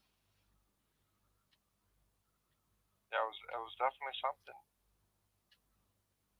So, more convincing to you was when you said, this Jesus is a nice guy. That was more convincing than the glowing Bible and the letters lifting off the pages of the Bible. No, what I'm saying is that particular. So the more convincing part you left out. Well, here's the point, right? As I'm reading, it's not the case that the glowing remains, the letters are lifted, I'm reading lifted letters or anything like that, right? Prior to reading, yes, I did have that type of experience. And I began to read. When I actually began to read, well, the letters were no longer lifted, and nor was it glowing anymore.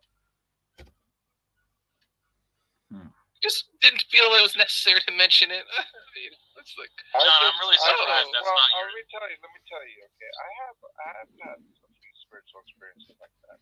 I don't like to mention any of them to atheists. I mean, yeah, but how is that not your thing, John? Why isn't your thing being John Lee, the glowing Bible guy?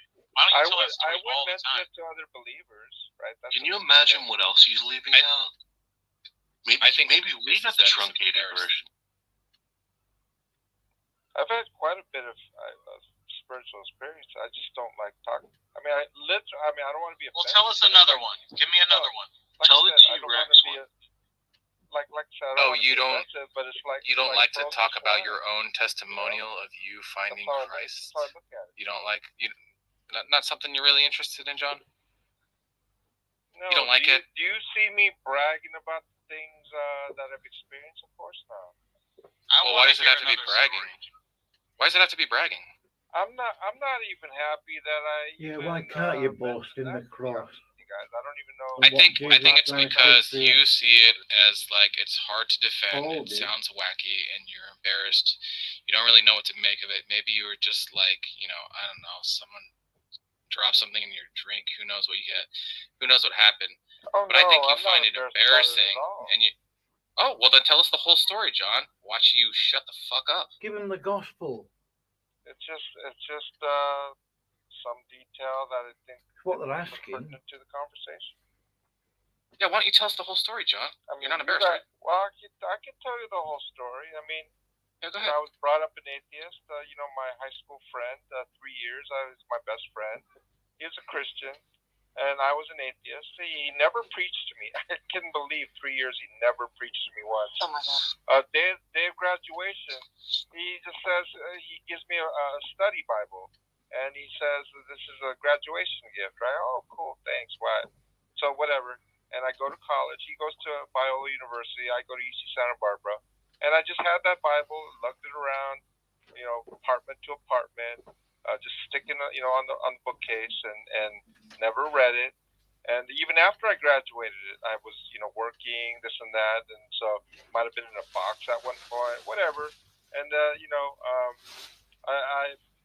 started working, and then I have an apartment in Redondo Beach, and then one day I just decided to read it after dinner, and got the Bible, the bookcase, got it to the dinner table, and like Tom said, the Bible glowed, right? And then when I opened it, the letters like lifted up off the page, right?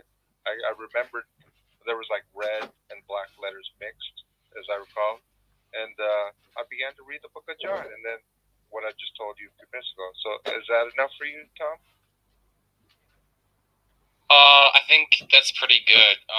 Now, there was some additional supplemental material in which you were speculating about the nature of your experience, right? Yeah, I do recall that I thought I was hallucinating because I've done hallucinogens in my past, and I've watched movies about flashback where the LSD sticks into your fat, and then when you burn the fat, you get like a trip and stuff like that. So I had done enough LSD in my past to think that was like possible, because like what's going on? What could this be, right? And so I had those type of thoughts, sure, before and even after. And so, is that what you're talking about, Tom? Yeah. And just one last question: when you finished your dinner reading the Bible and you went to get up, was your lower half turned into a fish like in the mermaid also, or is that not the case? What the hell, John? I might have to plead like a lack of clarity on that point, Tom.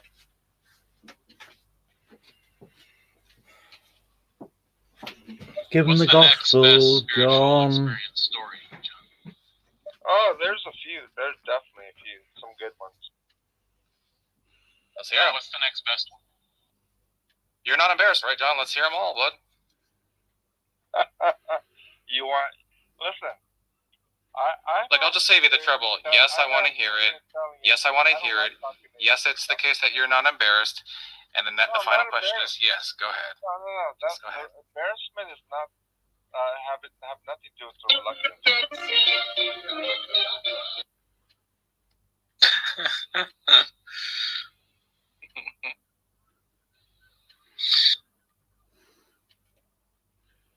I'll start it for you. So, no shit, there I was. That's your cue. Go. There I was in church, And then, Yeah, I'll start it off for you. You were thinking about making dinner, and then you looked over to the bookshelf and you saw the glowing cookbook. Go ahead. No, it was after dinner. No, this is a different story. I just assumed that the other story is also about a glowing something. No, I've never experienced anything like that since. And I've been almost 30 years Christian. So, Give them the gospel, John. Don't want to sound patronizing, but, why not? If any of them have demons, I want that one. But go ahead. Yeah, I mean, there's some with those types. Yeah, let's hear it. Yeah, let's hear it, bud. We're all ears. Yeah, they're all ears. And they're not hearing the gospel, are they? John, I'm not sure what you're failing to understand. I do not want the Cliff Notes version. I want the full Monty, baby, okay? So let's have it. Let's hear it, buddy. Come on, John. Yeah, all right. I'll throw a bone. One time, I was at church. This was maybe 5 years into my Christianity, something like that. And so I was attending a full gospel church. Back then, I was not a Calvinist. I was a full gospel, like a Pentecostal type Christian. What, is that the full gospel businessman thingy? I go there, and this is like some Korean church in Hollywood, a full gospel church, and they had an American section. Now, I'm not comfortable with Korean, so they had an English section, which had about only like 20 people in it, right? But the whole church is huge. It's like an auditorium, and so it was in the afternoon, maybe 1 p.m. or something like that. And so I walked in late, and they were all gathered in the first 2 rows, maybe 3 rows, right? And they were singing songs because they were just about to start. Well, I sat down halfway down on the auditorium, and I was singing along and this and that. All of a sudden, I hear behind me like the most beautiful voice I've ever heard, like amazing, right? And when I turned around, there was a girl. I guess she had come after me. Now she sat down, and she had her hands up in the air, tears in her eyes, and she was singing, I guess, but it wasn't her voice that I heard. It was 2 tall figures, maybe I'd say about 6 foot tall, no wings, white robe. I couldn't really see the face that much, although it seemed very stoic to me. And but the voice was it. It was just like amazing. So I kind of turned around. I like I said, I turned back to look. I saw what I saw, and then I turned around, and all of a sudden I started crying real hard for some reason. And then I think a little bit of time went by. I don't know how much time, maybe a minute, maybe more. And then I turned back to look, and the girl was actually gone. And of course, the angels were no longer there either. So I've had that experience. And I've actually told some people that, and they had almost identical experiences where it's like a stadium or things like that about the voice of the angel. And I think it was just for me, like kind of a thing that like even the angels praise God type of thing that I was shown for whatever reason. Yeah, John, there is a some not very well understood phenomenon called people getting up. You ever heard of that? People getting up? What do you mean? Yeah, like the idea of it, and I'm not really like very knowledgeable about it, is that people are in one place, and then they go up, they get up, and they go to another place. That's kind of the idea, right? And now, look, I'm not an expert. I'm not an expert, but no, I've heard of that. I don't know if I believe. Yeah, you heard of it? Yeah. No, I've heard of it. The question is, do I believe the whole people moving around thing? I'd like to thank you for that story, John, and I also want to ask you, how embarrassing was it when you asked Dan Barker, hey, have you ever heard of the Clergy Project? And he was like, yeah, I was a founder. That was funny. Fucking. Yeah, that was funny. Awkward. Yeah. So, kind of like dope. I think Jane has something for us. Oh. Jane, you ready? Yes. Just Just 1 second. Yeah, John, you see, I don't know if you might, maybe you think that people, like, when they sit down at church, they go into, like, a turret mode and they're just, like, stationary. Is that what you think? Glued to the chair, you know? Yeah. Like, we put super glue on the pews for them very loudly, as he does, and they just can't get up again.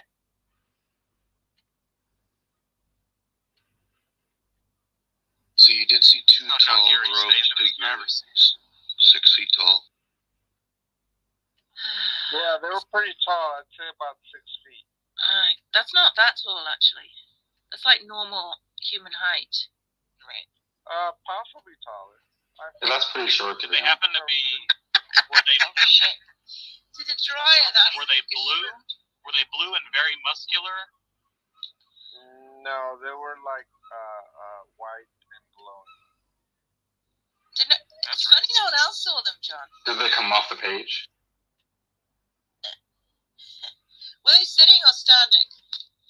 No, I was sitting at the, if you can imagine, Were they sitting? 3 sections of an auditorium. Were they sitting? Were the angels? No, they were not sitting. They were standing. The angels.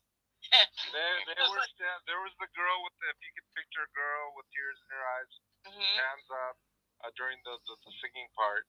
Yeah. Yeah. Coincidentally, the supposed angel looked exactly like Kathleen, the middle-aged housewife in the choir. Well, I mean, I'll tell you what. How come no one else saw them, John? That's my question. What was that? How come no one else saw them?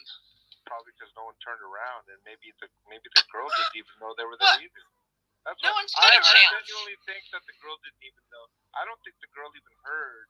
Do you think they just appeared to you, but no one else? What was that? I think they just appeared to you, but no one else. Yeah, I believe that. Okay, so they weren't really there then. Damn, all these experiences. Why haven't you opened a church? No one should corroborate. Like, you're the man. What do you mean all these experiences? You know, I don't have very many, but those are like 20, 25 years into my ago. I don't get those these days. John, was the when the service was over and you got up to leave, did you realize that you were an angel at that moment? Well, I'll tell you what, something interesting happened after that, but that's a whole. Yeah, go ahead. Yeah, I can believe it. Go ahead.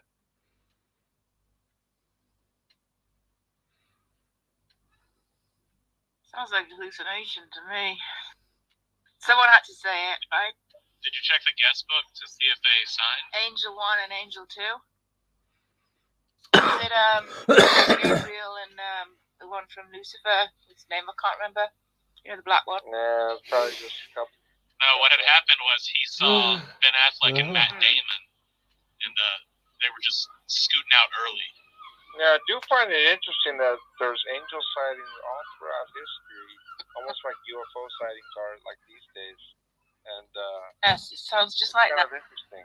Yeah. Interesting, because I didn't think that you thought that there could be like empirical evidence of the supernatural. Interesting. Aren't you a cessation? Well, I don't know if I consider that like empirical evidence. Wait a minute. Aren't you a cessation? Did you observe an angel, John? Touched by an angel? Perhaps. What do you think empirical evidence is? Yeah, I guess I just never considered that to be empirical evidence. Yeah, because no one saw it but you. Oh. No one saw it but you. That's the problem. If the whole church had seen these angels, that would have been something, wouldn't it? Maybe yeah, it would have been something. But they just appeared to you and no one else. Right? From my understanding, yeah. Is it possible it was a hallucination? It seemed to me the girl that was there. You think she saw him? Did not recognize that two angels were standing behind her. So I would assume that she just never heard their voices. Yeah, I gotta say, it seems like a hallucination to me because no one else saw them, and therefore they only appeared in your mind. Yeah, if it was one heck of a hallucination. Well, I actually have an angel story too. If you guys would allow me to indulge it, I'd love to share it with you guys. Sometime in 1996, I was standing in by a farmhouse with my family, and my dog ran out in the road and got hit by a truck. Oh no! And then this angel that looked just like John Travolta picked the dog up and walked it back to me. Buried him in the pet cemetery, right? Wait a minute. That's a different story. But yeah, he said his name was Michael or something. Yeah. I got you. Yeah, that's my angel. Seems like a low bar for angel stories. Maybe Ed has his own angel story. Her name was Miko, and she accepts roses. Right? Well, one time I was like blind drunk in the bar, and somehow I got home in my car. There we go. It must have been an angel that drove me home. It must have been an angel. Not driving blackout drunk. Are you the angel that drove concrete home? Like I said, that these angels would maybe that's why the angel left the service, right? She's like, oh, hang on, it's like I gotta drive someone home. I gotta go drive this drunk ass home real quick. They're really just designated drivers of the universe. That's what they are. Well, I'll tell you guys one thing, okay? I don't know if I have confidence to tell you guys even another juicy one, but oh Jesus! Because you're embarrassed, as I was saying. No, of course. Tom was right all along? Is that what you're saying? Go ahead. Tom was right all along? If you were embarrassed, you just tell all the stories. Actually, I think you would have told these a long time ago if you weren't embarrassed. I have heard these stories before, to be fair. I've heard the angel story. Yeah, but we gotta pry them out of them, right? Yeah.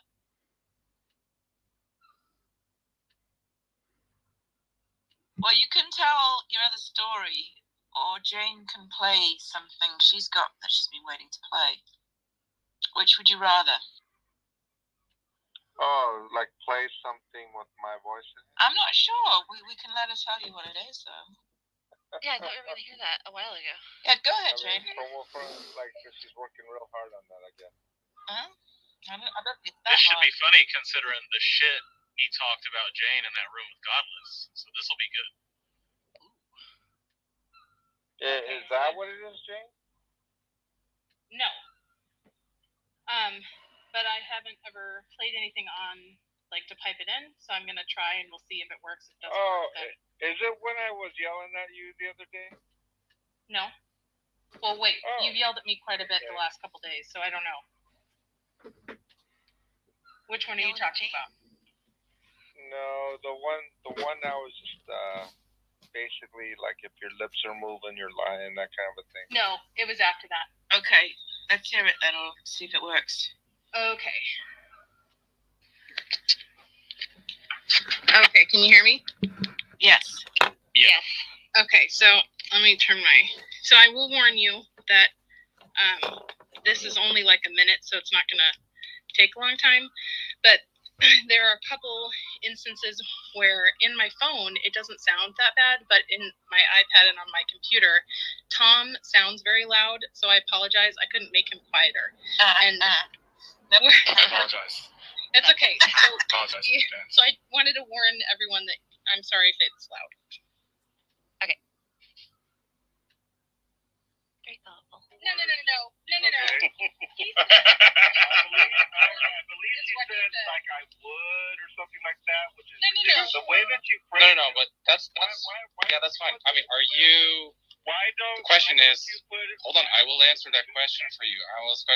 Look, there's no reason for me to play something that you're not denying, right? Why don't you play her recollection and my actual statement side by side, and that would be the honest thing to do. Okay, so that's what I'm going to do, because he was mad that I said that he would do something, right, from what I recalled. So this is him denying what he's going to say here in just a second.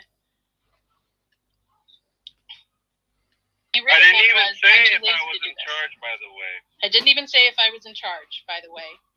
And so if I was in charge of these things, right, and be honest about it, I would find 10 atheists. So that's... Did he just say if he were in... So he said... I'll play it again. This is what he actually said, and that I was trying to recall.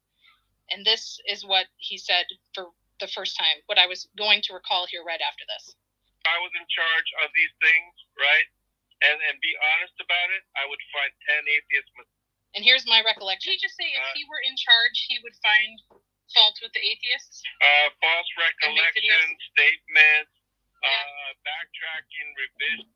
So you'll notice there, he didn't have a problem with it the first time I said it, but afterwards he decided he didn't like the word would, or that he said in charge. He denied both of those things. And so then he says, what I'm saying is you have access. I did not say that I would. Thank you. And so here it is again. Yeah. I was in charge of these things, right? And be honest about it, I would find 10 atheist mistakes, maybe 20 to 50. Yeah, that's it. So I recalled it correctly, I repeated it correctly, and he couldn't remember what he just said, and then denied saying what he said, which is just so frustrating. Fucking headshot. Wow. Oh, James that's a headshot. That's fucking embarrassing. Response, John. That's fucking. Oh, when they say, "Oh, you spent all the time," you know they're giving up. They're giving up. And that's why they lie like this, because they really don't think someone's going to spend all that time. Do you remember, Jane, right when we started the new room that you said that I said justified PC? Is that what you said? Why changing the subject? Can you address what happened? I'm just saying, okay. You know what's fucking hilarious, guys, is when he was in the room. Yeah, but what I'm saying is when he was in the room complaining about Jane the Godless. Yeah, so what I'm saying is that this his particular whole complaint was that Jane says, John says this, John says that. Yeah, and it seems like Jane gets it right. In this particular one, what Tom asked me was, did you say it or not? And like I didn't say otherwise, right? No, so, you said you didn't say it. You said what I said was if I were, you said first you said I didn't say if I were in charge, which you did say, and then later you said if I were recording. The whole point was, Jane, in the first episode, it was such the case that I was not saying that I did not say that adamantly. When Tom closed the room and started up the thing again, he asked me, am I claiming I didn't say it or what? And because I didn't object to it, Tom just didn't play it. Isn't that how it happened, Tom? Yeah, you would. Well, look, I listened to the recording, and from what I heard, it sounded like, just to be fair, I mean, this is going to be my actual opinion. He was objecting to not that he was not saying the objectionable part is if I were in charge. What he was objecting to is if I were in charge, I could. Or if I were in charge, I would. That's what my impression of what he was saying. Would. But also, he said specifically, and I played it with the very second clip, he said, I didn't say if I were in charge. And then I played exactly what he said, which was, if I were in charge, I would. And then he contested the I would part. And I played it again, and he said, if I were in charge, I would. So he contested both of them. Yeah, that could be the case. No, what if I said if I were in charge, I could. If I said if I were in charge, I would. Just because I began to preface it with if I were in charge. I mean, I'll be honest also, Jane, to say that I was potentially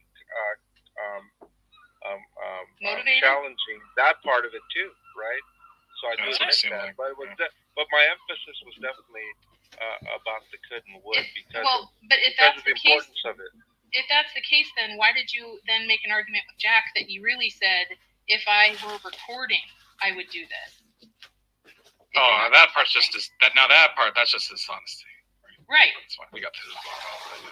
Thanks, John. Yeah. Well, anyway, whatever, Jane. Good job. I mean, listen.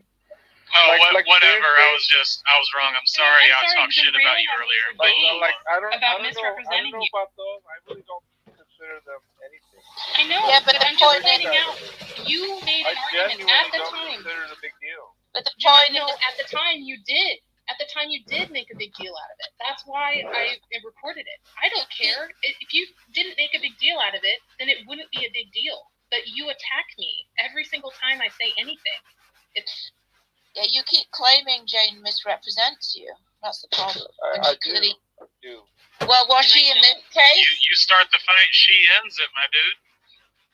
She wasn't representing you here, right? Misrepresenting you, sorry. I even correctly represented you in Godless's room when you were trying to explain about Jeff's wife. Yeah, which was also incorrect. Uh-oh. At the time, you said in Godless's room, you said that was correct. And when I brought up, when we talked to Frances in person, and I tried to explain it to her, you said, yes, that is correct. Here's where it's incorrect, okay? If you will let me speak without interrupting. Now, what happened was you said that that I wrote that knowing that they had gone through therapy and this and that. No, I did not know that. The time I knew that is when rooms were created, and it was such that they brought it up.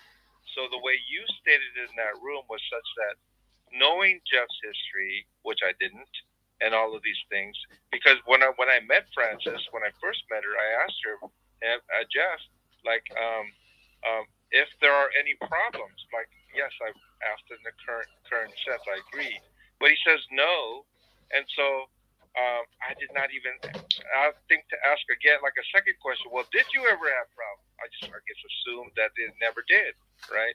And so all of that, I did not have any idea of. So you think that if you're married to a Christian and then you lose your faith, there's not going to be any problems? I don't know. I mean, wouldn't that be the fair assumption? I know some people.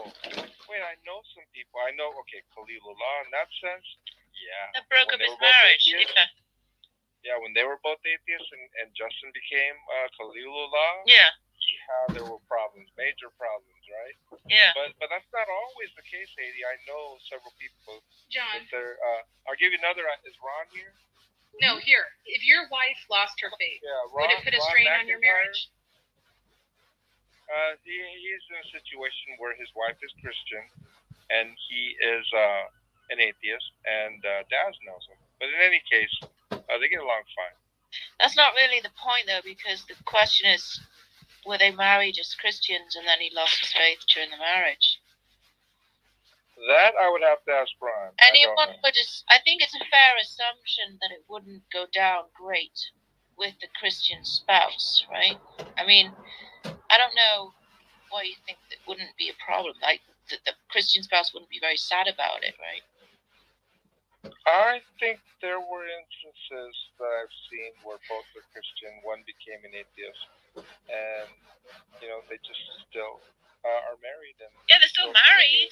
That doesn't mean it wouldn't have been a tough time. If your wife deconverted, would you be upset about it?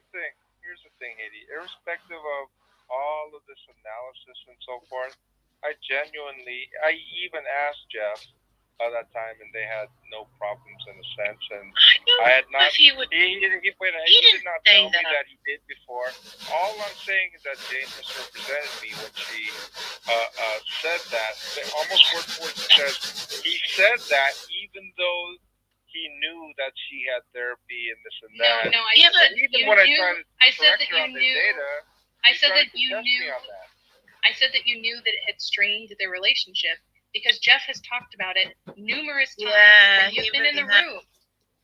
He's talked about his deconversion. And you're still trying to do that, Jane. Maybe you've never heard it. Maybe you have.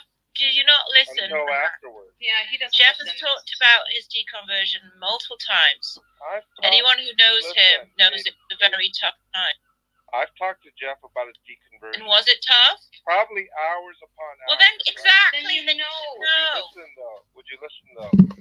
I only discovered that he had a wife that was Christian. If you look at that first meeting, I was like, "Whoa! I didn't know you had I didn't know your wife was Christian, Jeff, because I know that he had divorced or something like that." And I thought with his new wife, this is just my thought on that his new wife was not a Christian. That's what I thought was really going on, because I know the wife he has now is his second wife.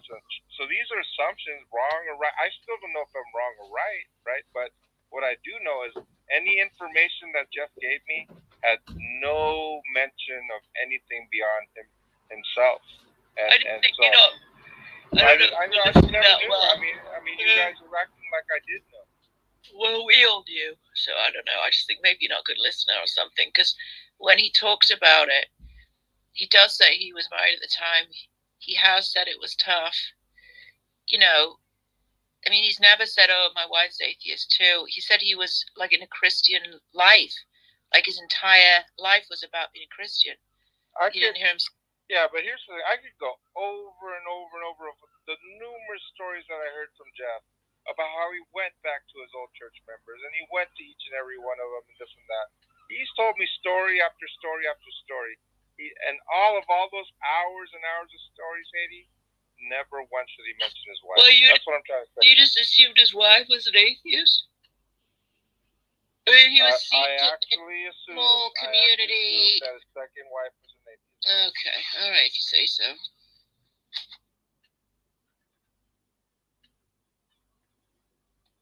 Thus the surprise when I first met her.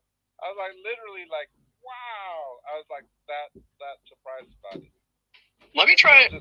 I want to check this from a different angle, John. To imply that I somehow knew about his wife because of this, and I did have numerous conversations with Jeff. I just didn't know. Not only did he that he had a Christian wife, but that she had gone through anything. In fact, the first day I met her, like I said, I asked Jeff if there are any problems because of it. I was curious. Again, and you're using the present tense. Like I said, if there are any I understand, Jane. Listen, I understand it was the present tense, but literally I was not thinking like, well, what about before? Like I wasn't thinking in that paradigm, and I never had a thought about it. John, is it cool? I don't like Matt Adams. Is it cool if I message his wife and tell her it's her fault that he's an idiot? Well, that's the thing. I didn't message her. You surely don't think that like I was seeking her out. That'd be creepy. Why would I do that? You did message her though, didn't you? Like, did you not do that? She messaged me several times. She's been coming to my rooms and telling me things. What would Jesus do? And do you think that this is what Jesus would do? Do you think you're doing like what Jesus is commanding? And she was like this, and as well as back channel messages. And it was, you know, not like she was totally stalking me, but it was slightly irritating enough, especially from her last message. Yeah, I was a little bit blunt, and I said, and guess what? She hasn't messaged me since. Well, of course she hasn't messaged you since, but it's just, I don't know. It's kind of slimy, man, to be honest. Like, it's not the worst thing that you've done, but it's definitely kind of slimy. That's okay. I accept that. I think it's up there. Honestly, it might be the worst thing he's done.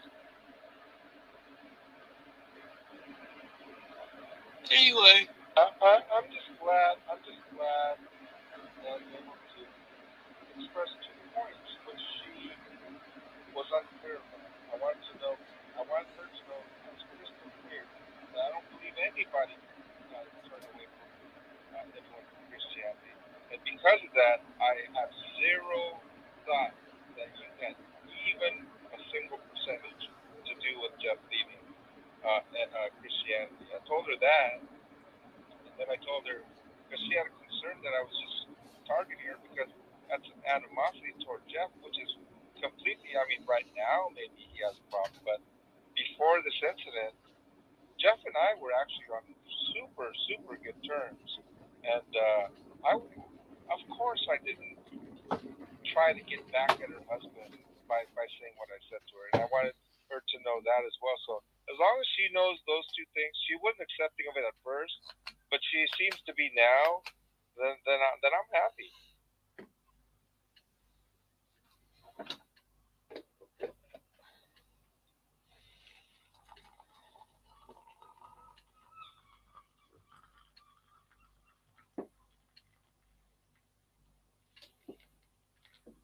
So, John, now that Jane's shown you that she didn't misrepresent you, are you going to stop saying she's always lying and stuff? Well, I mean, the main point there in the little edit was, my point was about the could would. That was the main point. And in that, if you look solely on that sense, you did say would, though. So what was your point about the could would? I just remember that it was the point. What's the point? I don't understand. I don't have to rewind the tape, but what I do recall was that was the focus rather than something. And John, it turned out that you did say would, and that you were arguing that you said could. Oh, so you're saying I was actually incorrect on the could would part as well? Oh. That was yes. Oh, that's weird. I thought Tom had agreed with me that was. He suggested that he thought you said could, but when I went back and looked, you actually said would, and you denied saying would then 2 other times, and so I played it back so that you could hear that you said would. Yeah, like I said, listen, if I were to pat you on the head and say good job, Jane, great job. No, I want you to stop saying that I'm lying about you. Why would I say that? Oh my god. Oh my god. Jane, I guess you just have to record every interaction from now on, because he's going to keep saying you misrepresented me, even though you obviously don't. Well, I don't really care at this point, because I literally misrepresented me in the very next, once I was killed, and I don't know how much time she spent since then doing this. She's not really examining whether she's accurate. She's excuse me. She's literally sitting there like a snake in the cut of the grass, completely silent, and then she blurts out something, and then did it ever occur to you that I'm listening? Recording. And then the while part, I'm silent, the part I'm that's listening. ironic is that every time she blurts out, it is literally, to me, it's been, I guess, infuriating would be a little bit. What's that thing you always say, John? Like takes one, no one, or something like that? Huh? How Slytherin? Snake in the grass? Yes, that's how I'm characterizing her. Right, but you just said that every time I blurt something out, I'm wrong, and that I mischaracterize you, but I was correct, and I had it word for word correct, and you denied it. Yeah, like I said, if you want to hear about like being literally wrong, every time. Cool. James, this is nothing new. Like even when John is verbatim like quoted, he'll say that's not what I said, and what he means by that is not what I meant, or some bullshit. So I just wanted the room it's just never ending. Because I know I'm not going to convince John, but next time he says that, you guys can realize that I represent him fairly most of the time, and when I don't, it's honestly an accident. All I have to say is this, okay? I mean, there's sometimes cases where 4, 5, 6 people are interacting me. I get a little disoriented. Whatever questions, the man, I'm not even a mud. I have no control. Here? So people are barking at me. People are Delano just answer the question, whatever the case is, right? Here's my point. I am going to misspeak at times, right? And I'm going to think I didn't misspeak at times. It's just going to happen, okay? How about this? I'm even getting older, and maybe my memory's just not as good. Well, then don't be so adamant. So if that's the case, then that's the case. But I do know this. It only took like a 60% of your videos where there's an instant replay in them where I like replay you saying what you said you didn't say. I guess that's what it took to like get you to fucking realize that you're going senile. Whatever little speck of mistakes that you guys are desperately searching for. Well, it's not desperation. That's a mischaracterization. If you had even half the motivation to do some personal inspection, your eyes might be wide open. That's all I can say. The thing is, like, if you're not, I just wouldn't be so. If we were desperate, we'd have to search harder. Yeah, like if someone was like, "No, you definitely said this," and I might be like, "Well, I think I didn't." I wouldn't be like, "Hell yeah, I didn't." Unless if you're not sure, if your memory's going, or you were stressed, why be so adamant that you did say the thing? I don't think I was adamant, Haiti. You were so upset. You were so upset. Just say you're lying about me and this and that. Just say maybe I might tell you what. I mean, remember what I said. That's like fine. I said, even her little edited clips. Tom was there. I mean, before you entered the room, was I adamant? After you opened a new room, was I adamant? You got caught. To me, genuinely, it wasn't a big deal to me as it was to James. Will you admit now that you were wrong? I genuinely don't know. You heard the tape, John. I'd have to investigate it myself. Play it again for him. Play it again. No, I'd have to investigate myself by interest in watching the end of one tape and watching the beginning of another. This is exactly what Haiti was just talking about. You just being obstinate.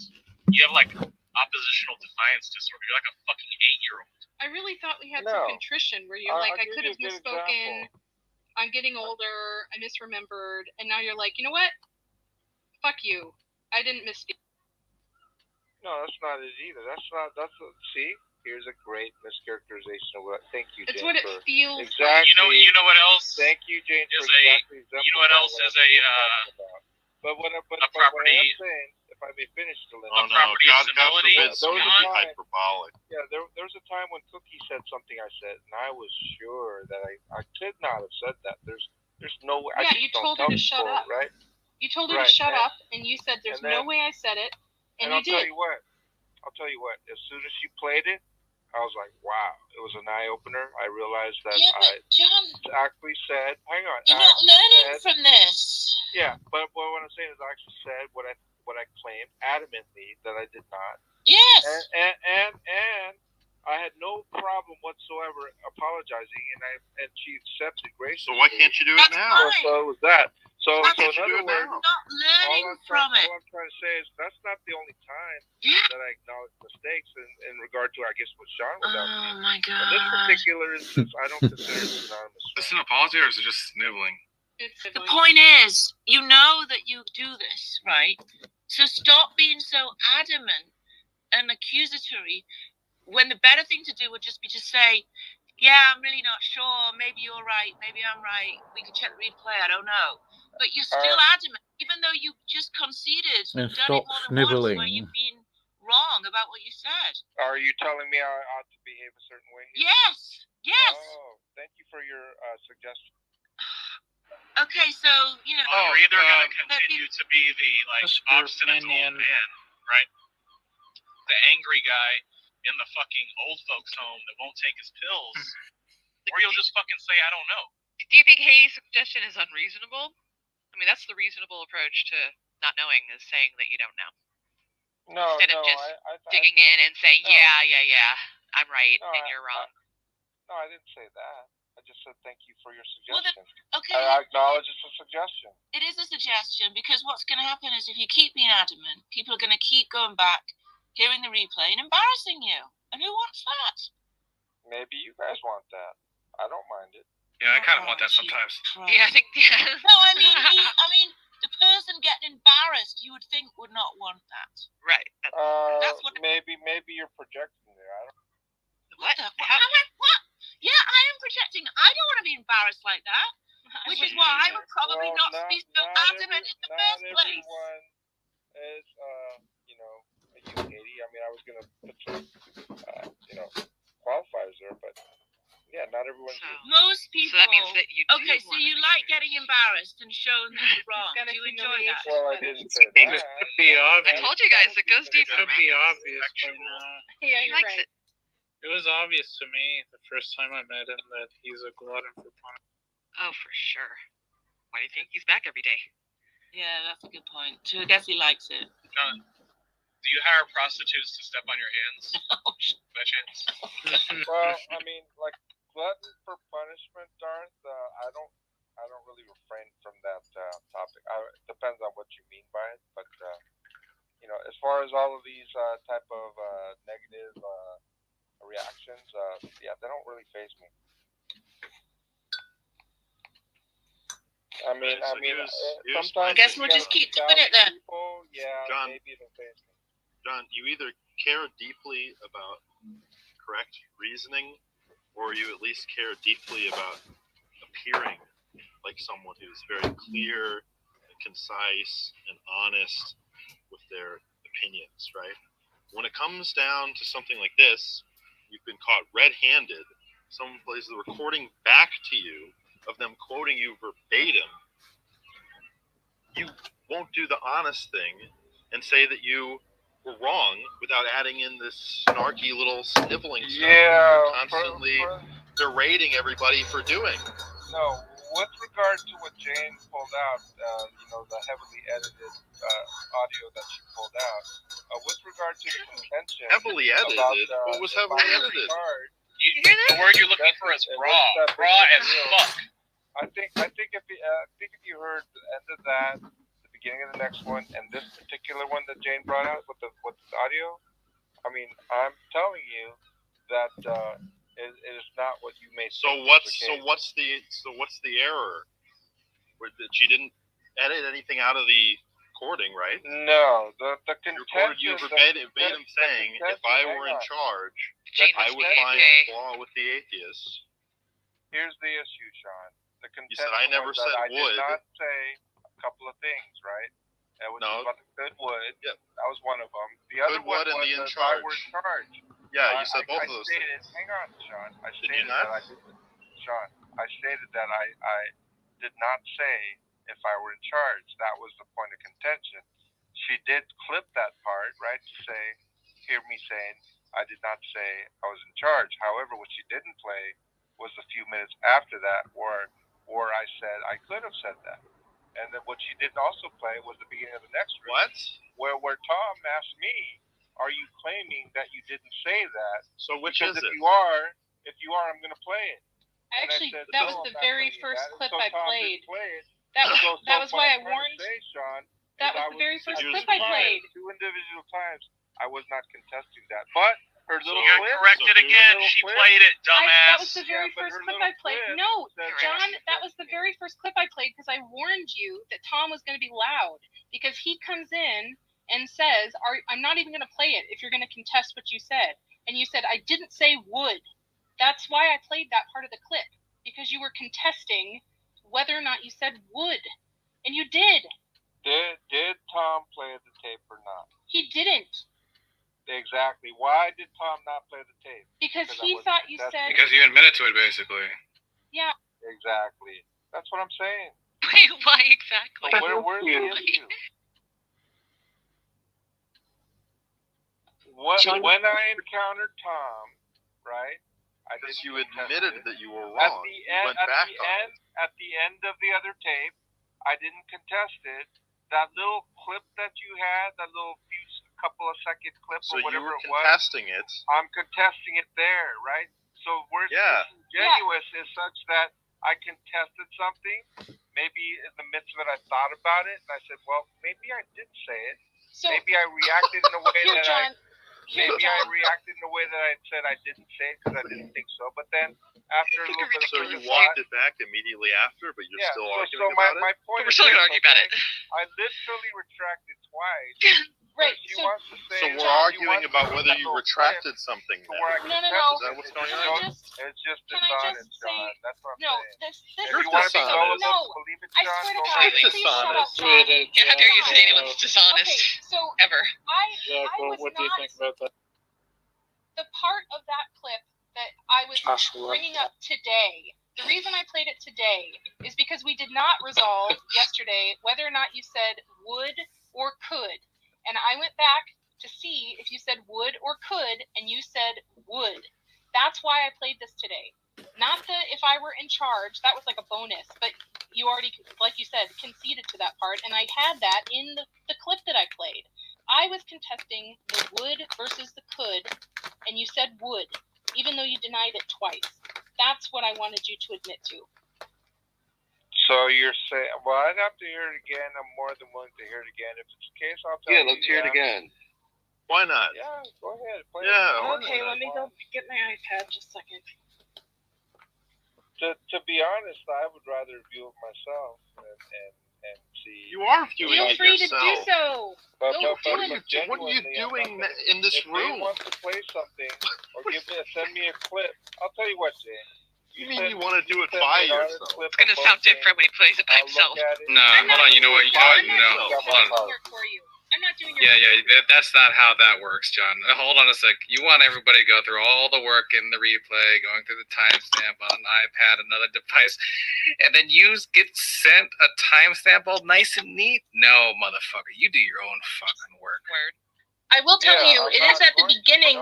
It is at the beginning of that room, so you don't even have to listen that far in. I heard what you had to offer, Jane. It was heavily edited. Well, don't tell them anything. It's not heavily edited. It doesn't coincide with my recollection of me saying, well, maybe I did say that. Right, okay, Tom? so I know I said it at least twice. Do you want to hear? Him saying it's heavily edited means nothing, because all he means by heavily edited is that it's part of a much longer recording. Hangout that was like 7 hours. Yeah, Who the fuck cares? A much longer recording. It doesn't fucking matter to anyone.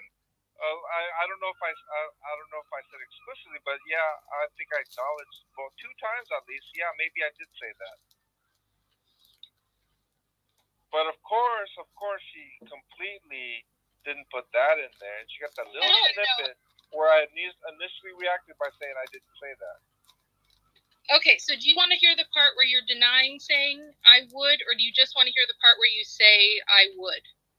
I'd like to hear the part where it says, yeah, I may have said that.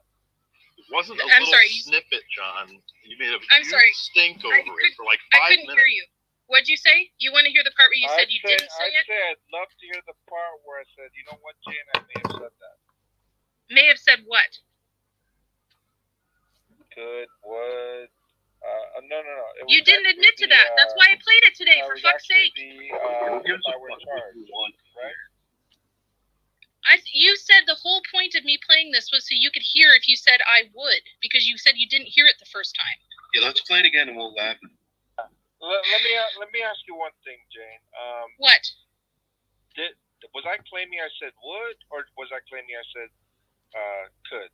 So Tom suggested, I originally said would. Then you contested the word would, and Tom said maybe he said could, and you jumped on that and said, yeah, I said could. Then I went back and found where you said the original phrase, if I were in charge, I would, blah, blah, blah. And so I played that. So what was the full phrase? What was the full phrase? If I were in charge. I'll play it right now. Okay, because these things are you can't, Jesus Christ. And be honest about it. I said I'm going to play it. Shut up. Okay. This is the original phrase. I might have cut off the end because I had to do 30-second clips, and it didn't get the tail end of your sentence, but this was the phrase. If I was in charge of these things, right, and be honest about it, I would find 10 atheist mistakes, maybe 20 to 50 versus my one that you get every once in a while. That's what you said. If I were in charge, you contested that. You contested both parts of that sentence. Yeah. And you said Jane was misrepresenting you because of her quoting you. I quoted you verbatim. Okay, so I said would, right? Yes. And I was saying, I listened to that and I go, how does could even fit in there? And I was wait a minute. It doesn't. So I said could. Hang on a second. No, seriously, are you saying I insisted there that I said could? Yeah. I'm just trying to think what would be the reason for me insisting I said could.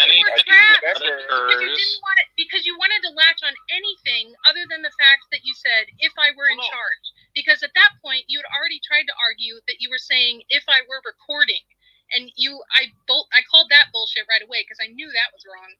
But we went through iterations of if I were in charge, or God, I don't remember what the other one was. There was another iteration of the same phrase that wasn't if I were in charge. But then you latched on to the could versus the would. Okay. It didn't even matter. That's what was so stupid. It doesn't matter what the doesn't reason even matter. that you were wrong is. Stupid, Jane, because you have proof that you were wrong. How about this, Jane? Do you acknowledge? And then you even walked it back. What if I walked it? Do you acknowledge that you claimed that I was trying to justify PC? That has nothing to do with anything. If you allow me to finish, because you had all this time to say something about me. My question is seriously, when you said I said I didn't say justify. In fact, the whole John, time that was a completely different conversation, and I don't want to talk about it right now. We went over this twice yesterday. I did not. Different conversation. Listen, this one, John Lee's. All I'm trying to say is within this thing that you're trying to point out, right? Because they're all related to the consistent misrepresentations. All I'm saying is that there were several, of which I was right, and this particular one I was wrong. So what? No, about 6 right and 1 wrong, and you want to fine. I'll do your red herring. Wrong. John, shut up. I'll follow your red herring. You thought that I misrepresented you when I very quickly summarized what the argument had been in the other room. JJ was there and was there for the original argument. When at that point when I summarized it, you said I'm misrepresenting you. JJ was like, there. No, she's not. For the original argument. What she said is what happened. Then the whole room, we went through it twice, and everyone agreed that what I said was fine. I didn't misrepresent you. Oh, I don't know what else to tell you. So then we could go back to my comment about Jack in that little recording where I said you can have 10 people agree, right? That someone said. That's not what it said in the recording. Are you wrong, are right? you fucking so deaf? No, that's so not what you were arguing. That's not what you were arguing. If I were to clip that I'm not claiming justification, not claiming justification, not claiming justification, not claiming just like 6 or 7 or 10 times, and then you said in the next room that I'm claiming that I'm justified. Because here's why, John. And then hang on. Do you remember what my? When I asked you, you acknowledged that you heard me say. Why did that justified. clown come to my channel? You just deliberately said justified. Yep. And then I asked remember why? Your answer was because I was unclear in the beginning. Nope. Is what you said. Wesley Cully exactly the what you said. second. Hang on, let me finish. Weird. You said I was unclear in the beginning, and then even though you stated it that way, you're saying that for some reason that you know that I claimed justifying PC because based upon the lack of clarity, despite you acknowledging that I was explicit several times. Why are you letting him This is why I said it. This is why I said this, John, because when you said I'm not making a justification claim, blah, blah, blah, we asked you what is the difference, what's a substantial difference between justification and reasons, which is what you were claiming, and you had nothing. You could not differentiate them in any way. So any reasonable person would say that if you're giving me reasons to believe something, you're trying to justify it. That's what the argument was. So why would you say that? Because so you were justifying it. You were just trying to use your proprietary language. Are you saying that I uttered justified, or are you just saying that I? No, I said it 3 times yesterday. I'll say it again. What you meant was justification, but you used your own word, reasons, or whatever proprietary definition you had. Now you're what you meant was. Wait, hang on. Now you're saying I meant justification, even though I explicitly, maybe 6, 7, maybe 10 because you were caught, John. So you were trying to come up with a different way to get out. Attempting to justify. You were do you caught. Think that's fair? And so you were. Yes, I do think it's fair. That I was trying to justify, right? Yes, I do think it's fair because that's what you were doing. You were trying to justify it, even though you didn't want to call it that because it would mean that you were caught. So you were trying to come up with any other way that you would not be justifying it, even though that's what you were doing. Yeah, and because once again, I was distinguishing between reasons, right? And I explained it if you didn't understand. No, you didn't. What's the difference between justification and reason? I gave an example of reason. The whole point is this. I could go into it, right? But no, I don't want to. No, I don't want to either. But I guess the whole point is that when you said that I said justify, right? And when I said I did not say that, and then I went through this whole thing that I just said now again, and everyone agreed that I did not misrepresent you. So here's the part that you're saying this is what I meant, right? And then what you said that was total BS to me at the time was that you're saying that in the beginning you were unclear. You were unclear. I was giving a step-by-step thing about what happened. You said it was only later. It was only later that you said it multiple times that you acknowledged, right? And then we asked you. I'm done with this. I don't want to talk about this. So in other words, there John, was no reason for me to think that you're saying that I meant, right, justification, because what you're saying was unclear. Rather than it was clear to me that you meant justification for A, B, and C reasons, right? That's not how the conversation went down. I don't give a shit about the conversation anymore. Right now, I would say that you're totally spinning it. I'm not spinning it. This is what I said yesterday. This is what I said when it happens. I've been saying the same thing over and over and over again. Now, what I really like to talk about is if you will admit that you said would, because that's what you said. I like how Detroit are just like having any more. Yeah, I'll say in that particular recording that I said if I were in charge, I would. Does that satisfy you? I just want you to stop saying that I'm lying about you all the time. Is it? Well, I mean, that's a whole different story. If you can come up with any examples on tape where you can say I said this and play the tape of what you said, Jane said this, and that they're wrong or different or misleading, I'd love to hear. I'll tell you what. If I was motivated to do so, I would put the energy into it, and I guarantee you, if I did put the energy into it, it would be a mountain. It's right, what happens when you lie to an atheist. I'm not motivated to do so. I wonder. Right, but clearly you're motivated to say that I'm lying about you all the time. So I need you to stop doing that if you can't prove it. No, I'm not gonna stop saying what I believe is true. Okay. Well, I'm not gonna just. This is the thing, okay? Well, I actually think that I can fix this situation really quick. Yeah, this is just me, Jane. Usually the case is that if I'm going to call someone a liar, I'm not going to just I will have a specific example, and so it will be the case that I won't just make empty claims. Like if I'm going to call you a liar, I'll if I'm permitted to by the mods or whatever, right, to explain exactly what I'm talking about, then I will. Okay. Otherwise, I think I can end this really quickly. Yeah, dude, bro. When you call Jane a liar, when you say she's misrepresenting, you say this, you say that. Are you telling? Is all this and anywhere in any of this entire conversation and beyond? Are you telling Jane what she ought not to do? No. Fucking sniveling. Not only that, but this is like the second time he's done this week. He did it just the other day with Danny, where he said that Danny agreed to his argument and then chuckled about it and then backed that up and said, well, no, I didn't really say that when Jane called him on it and tried to call Jane a liar again. John, you do this all the time, dude. I am curious. He didn't really say John, contradict yourself every time you talk. I don't want to get into that again. The statement that Danny agreed with me. The question is, what did he agree with me on? Didn't agree with you at all. I don't want to get into that again, but I am curious, John, if I've reached the pinnacle. Even what you represented there was just completely different.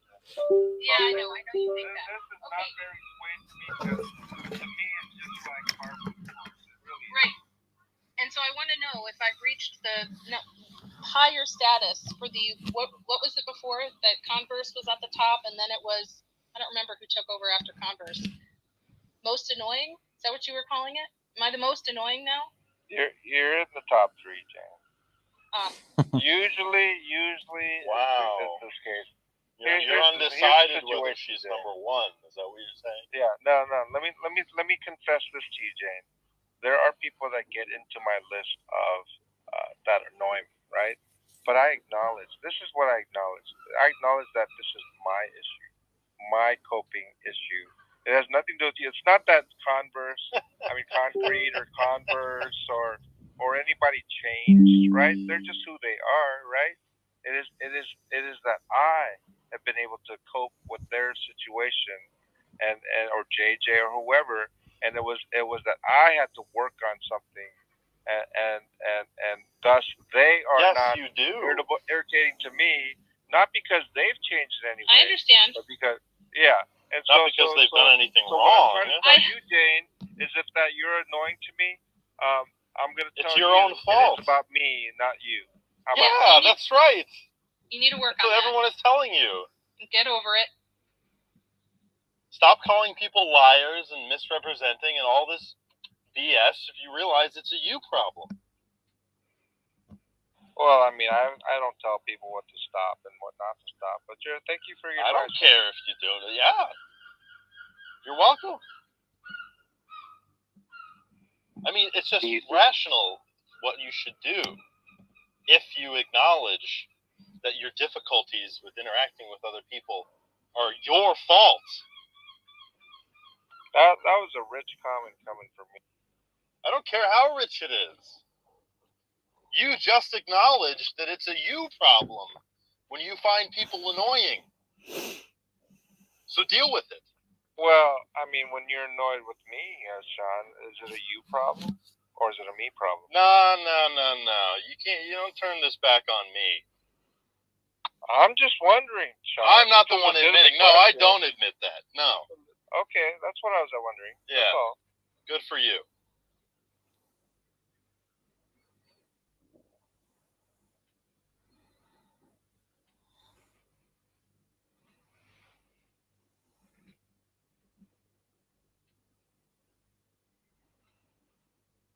Oh, they've all gone to sleep.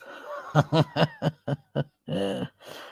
I wonder if we'll start snoring in a minute. Didn't cross your mind to perhaps just apologize to Jane for insinuating that she was a liar? He still thinks I'm a liar. Yeah, I have another situation. Maybe it's a character defect. When someone starts telling me that I need to do something, like I said, it's a character defect, but oftentimes I just do the opposite. Yeah, that's called oppositional defiance disorder, and you've been told that you have that. And then I think you said that you don't think you do. Well, I don't know about that. Do you have oppositional defiance disorder? Well, I don't consider it. Do I have like an actual behavioral disorder? I don't think I'd be diagnosed with that, Tom. I think there are a lot of behaviors that people exhibit, right? That are the symptoms of, maybe, or even symptom, singular of. It does not necessitate that they actually have a disorder. No more than if there's a physical ailment that there's certain symptoms of that they qualify for that particular disease. And so you're not a psychologist. You're not anything. Just because you think you know a term, you have no ability. But then that means that you're not qualified to say that you don't have it, correct? Yeah. So what I do know is this. Okay? But you did. I don't agree with you, and I'm entitled to not agree with you. Look, a disorder is usually classified as if it's like to the point it reaches some sort of level where it's like interfering with your daily functioning, work, life, personal relationships, etc.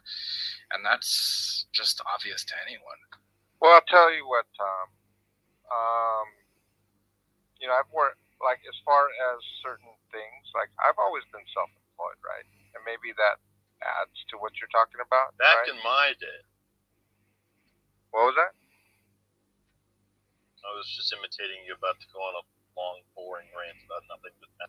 No, I'm just saying that when I think about it, like answering to like an employer or something, or some authority figure or this or that.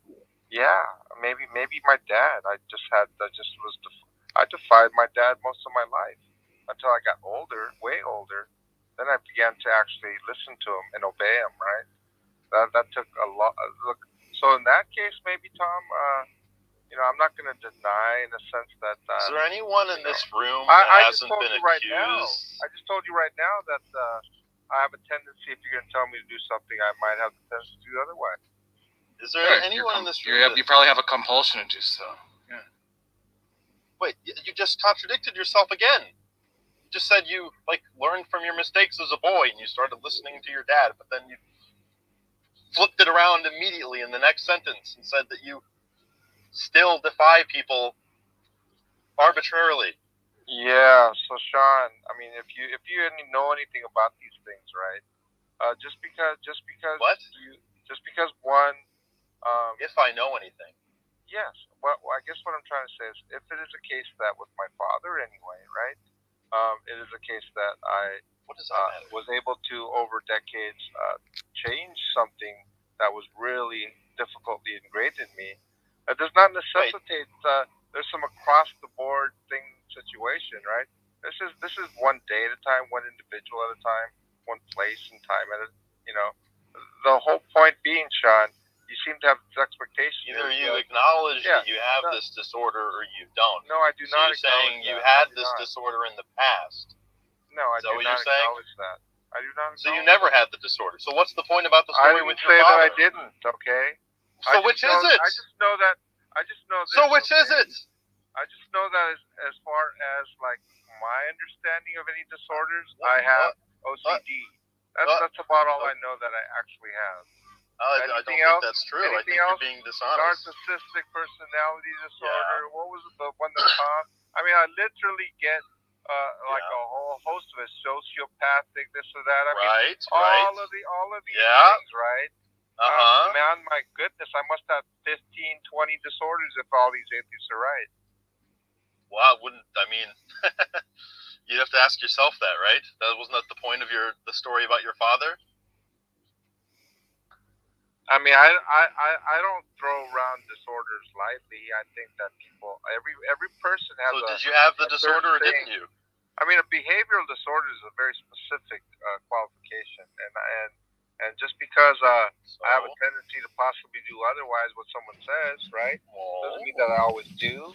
It doesn't mean I have an issue with maintaining my life. Well, no, you stipulated that you do always contradict the person who tells you to do something. You said it was a character defect. I think you said either most. You said most of the time was what you said. I think I said I had a tendency is what I'm not quite sure of the word. Yeah, a tendency. That didn't even I don't know. I think it was most of the time, but we could go with tendency, right? So you have a tendency to contradict someone who tells you what you should do. That's correct. I actually acknowledge which that would be that's what I said. Commensurate with the definition of this defiance disorder. Well, no, I mean there should be some instinct within you, right? You'd think that something within you that would want. The level of psychology. Cognitive dissonance. Yes, I agree. Atheists are interesting. No, but you called someone a liar, right? Is there anyone in this room that hasn't been accused of lying or misrepresenting John? Is there anyone in this room who's interacted with John in an adversarial way that hasn't been accused of lying or misrepresenting? Have I not accused someone of lying? Correct. I'm not asking you. I'm asking if there's anyone in this room. He's not asking you. I don't consider you. Have I ever once even called you a liar, Sean? Never, did I? Not even when you talk about things that are obviously to me not true, right? Like what? Never called you a liar, have I ever? Absolutely. You called me a liar. You were calling me a liar earlier today. That's so weird. Earlier today. No, wait, John. Well, you know what's even stranger is because there were certain statements that you made.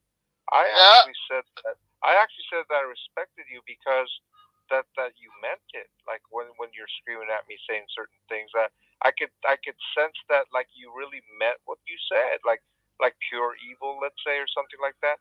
I didn't say you're deluded or you're lying. That doesn't mean that it's a lie. Just because someone means what they say doesn't mean they're not lying. No. What I'm saying is, Sean, as far as you personally, I never considered you some sort of liar. No, I don't. You called me a liar. The thought doesn't even cross my mind. John, did you somehow forget the conversation earlier today? And what happened? We were having? What happened? In my room, right? Yeah, when you moved me to the audience. Okay, and what happened? You said I was lying about your position. You said me and Haiti. You didn't call me out specifically because you had me removed from the room quickly enough. But I was the one that made the point. I was the one that asked you the question, to which you responded with a no true Scotsman fallacy. And then when you were accused of perpetrating a no true Scotsman fallacy, you said that we were lying and misrepresenting your position. And I called you a liar. I remember indirectly, you called Haiti a liar. You were more adamant about Haiti because I think you think she lied, though. What? I already kind of dealt with that, but I mean, that's what I actually said was that she lied, right? In the sense that, and I was very clear to what I was talking about. So Yeah. I don't know where. I don't know. Okay, that was. So you can't I don't go. know where. You I don't can't know where, go. I don't know how you get You involved. can't go 20 minutes without accusing somebody of lying about you in a conversation. No. She's actually. What I claimed was that she lied to James. So I mean, that doesn't matter who she lied to. Doesn't matter who she lied to. Because you think that people are lying to me. That's your accusation. Not that I just see someone lying. There's a difference. But okay. Actually, I'll give you that one. But even although I'm not sure that I don't that's even know true. what you're talking about in the sense that you're saying that I accused you of lying. I don't remember that at all. Yeah, you accuse me of misrepresenting you constantly. It'll happen like clockwork. Anytime we argue about something, you'll accuse me of misrepresenting you. Well, I'll tell you what. In that particular instance, if it's a case, I said misrepresenting or lying. I don't know if there's a meaningful distinction in your mind. That's why I included both. I have a certain idea of lying, right? And so good. I as far as that's why I'm using both. No. As far as you, I would say you're mistaken. That's the type of way that I say that. If I don't think you're lying, like I said, Sean, I don't care. Like I said, I don't care. I've never thought of you as a liar, but when you're portraying me as like saying that I called you a liar, like I would reject that. I would. Yeah, you've called me a liar many times. Maybe you've like changed your mind about that, right? I don't. What difference does that make? That's just another contradiction. Yeah, I mean, that's just another. You know what? I'll tell you what. Contradicting yourself. These kind of things, right? Yeah, tell me what's up. Well, usually they're backed up by screenshots and things like that. And I'm actually Yeah, I'm not gonna go digging to find an audio recording of you accusing me of misrepresenting you, John. Yeah, I'm not saying you should, but okay. So John, do you think that? Okay, so John, you have accused me of misrepresenting you, right? You cop to that, right? Like where? I literally cannot think of a single instance. Okay, anytime. Like where? Like which one? When you're arguing for your definition of evil or your definition of a moral good or what an ought means in a philosophical context or what justification is or any number of things. I can almost guarantee that you said he misrepresented you during that very first argument I had with him about whether or not the earth was flat was self-evident. Yeah, that was a big one. You definitely said he misrepresented you. That's like the first hurdle. That's the first hurdle, John. In any John Lee debate, the first hurdle is representing you correctly. Yeah, I get misrepresented a lot. Maybe I get a little. So what's the cause of that? So you think everybody's just out to get you? Oh no, this is the case for all atheists across the board. It's not, so it's there's a common. It's just what atheists do. There's an entire group of millions of people that are just misrepresenting you because they have some cognitive defect. I hate to say it, but this has just been my experience. I mean, this I don't is even what know they what to say. do. This is what they do, in my opinion. That doesn't make it any more rational. But here's the thing: it's not everyone. It's a certain group of. That's bullshit too. Just very angry. Converse, Eddie Brutefax. They're not even atheists. That's my point, dumbass. What about them? They're not atheists, and you accuse them of the same shit.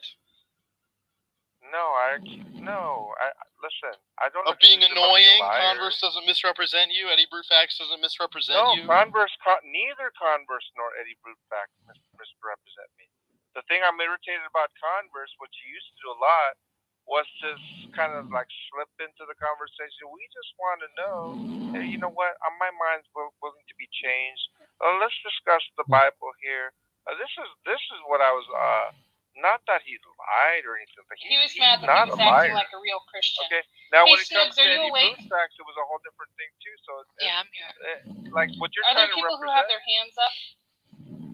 I'm just saying, Sean, with those two individuals that you mentioned, I don't consider my issues that I had with them Actually, as far as Eddie goes, I actually have a really decent relationship with him right now. Anyway, it wasn't always that way. We fought for like 2 or 3 hours on homosexuality in the Bible the very first day I met him, and it was very contentious and heated. This is But what I started making all kinds of misrepresent accusations about him. But he didn't being a misrepresent you, right? Christian. But he didn't misrepresent you, right? But he did misrepresent me. That's correct. Okay, good. There's an aphorism that goes something about, if you experience a problem enough times with different people, different situations,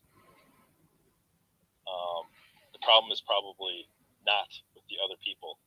Yeah, you're the common denominator, John. Everything smells Yeah. like dog shit. It's probably because you have dog shit on your shoes.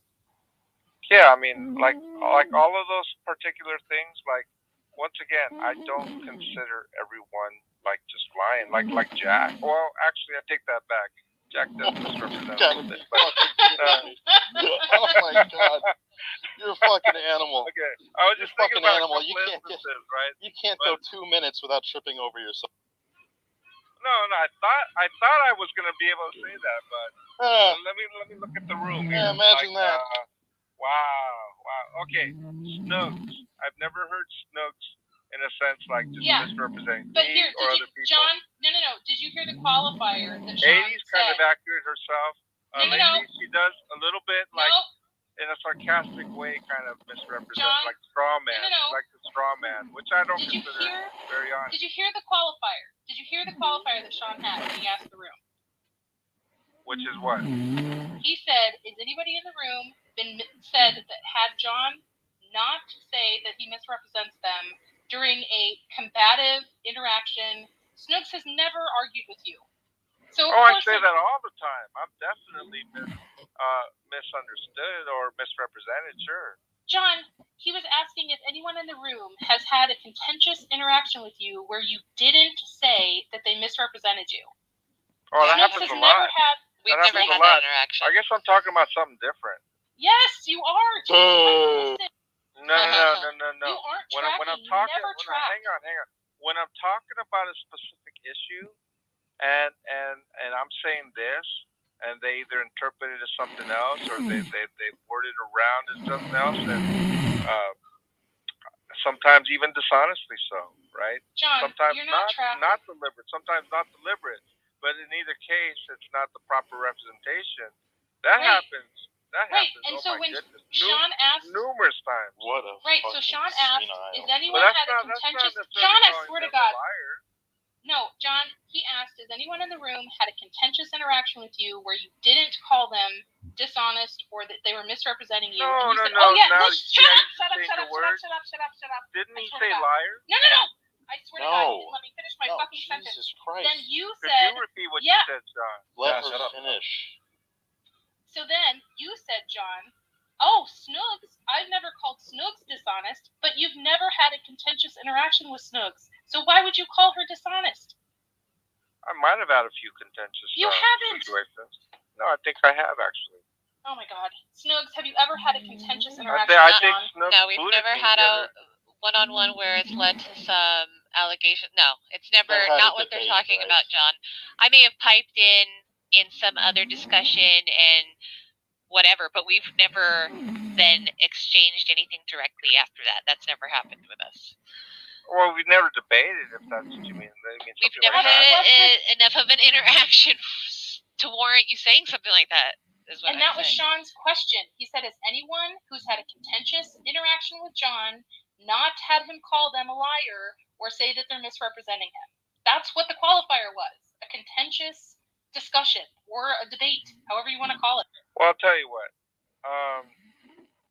I noticed like Daz is here. I actually said adversary. What I meant by that there you debate go. concept. Now, here's my deal with Daz. Is like, But I've it's known okay. Daz for a while, Contentious adversary. right? He will actually misrepresent me, right? But the weird thing about it is, here's the weird shocking. thing, right? That's just He's just shocking. joking around, right? But he's like right? Daz? And so I don't You think said it's Daz? heresy. There are other times. Are you seriously trying to lean on Daz to help you right now? No. What I am saying is that I was looking for people that just aren't liars on the stage, right? There aren't many, unfortunately, but I don't consider Daz like a liar. I don't consider Snooks and Daz would be the only two, and then you would fall in there pretty well, Sean. And You Haiti just as well. called him a So liar those earlier are 4 today. people. You just called him a liar earlier today. No, he almost forgot to include me. Well, no, he disputes that, right? Well, but by your lights, John, Well, I I'm will include you as I'm misrepresenting you right now. I include you as someone who's very disturbed and angry and things like that, but not a liar, Sean. Well, that's good. That's good. You called him a liar earlier today. Oh fuck. No, I don't think I did. Well, no, you didn't. I'm not positive if you did directly, but that's beside the point, because it was my argument that you moved me to the stage that Haiti picked up on, and you called her a liar for what she was saying. I didn't even call her. Just to be technical, Yes, I said she lied. Yeah, I know it's kind of weird, but I thought it was your idea that if you lie once, you're a liar. Well, that. Holy shit! God. Yes. See what happens when you say a lot of dumb stuff and people remember. Wow. See what happens? Wow, John. Yeah.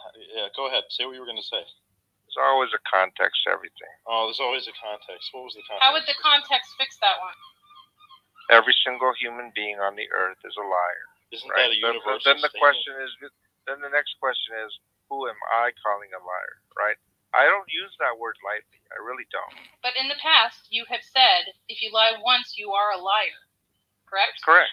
Yes. Yeah. So. What is that's neither here nor there. I don't get the point. Well, I'm assuming that's your definition, right? Or are you just stating some other person's definition? Yeah, but what is the point? What is the point? Because we said that you called Haiti a liar, and you said no. Actually, I just said that she lied. That's correct. But if she lied, she's a liar de facto. Right. So if she lied, if you think she lied, then that makes her a liar by your own definition. No. Oh my God. Okay. No, Go ahead. Here's the point. Okay. No, here's the point. Everyone is already a liar, right? If I'm going to talk about an individual lie that I think is made, that you said right? I'm not a liar. You're saying that why didn't I call her a liar? I like I said, I don't. That's not what we asked. You're not tracking. So here's the thing. If you're gonna ask me, is Haiti a liar? I would say, irrespective of her last comment, not only she but everyone else on earth is a liar. I would respond in that way. John, I don't even understand the point you're trying to make. Because we said you called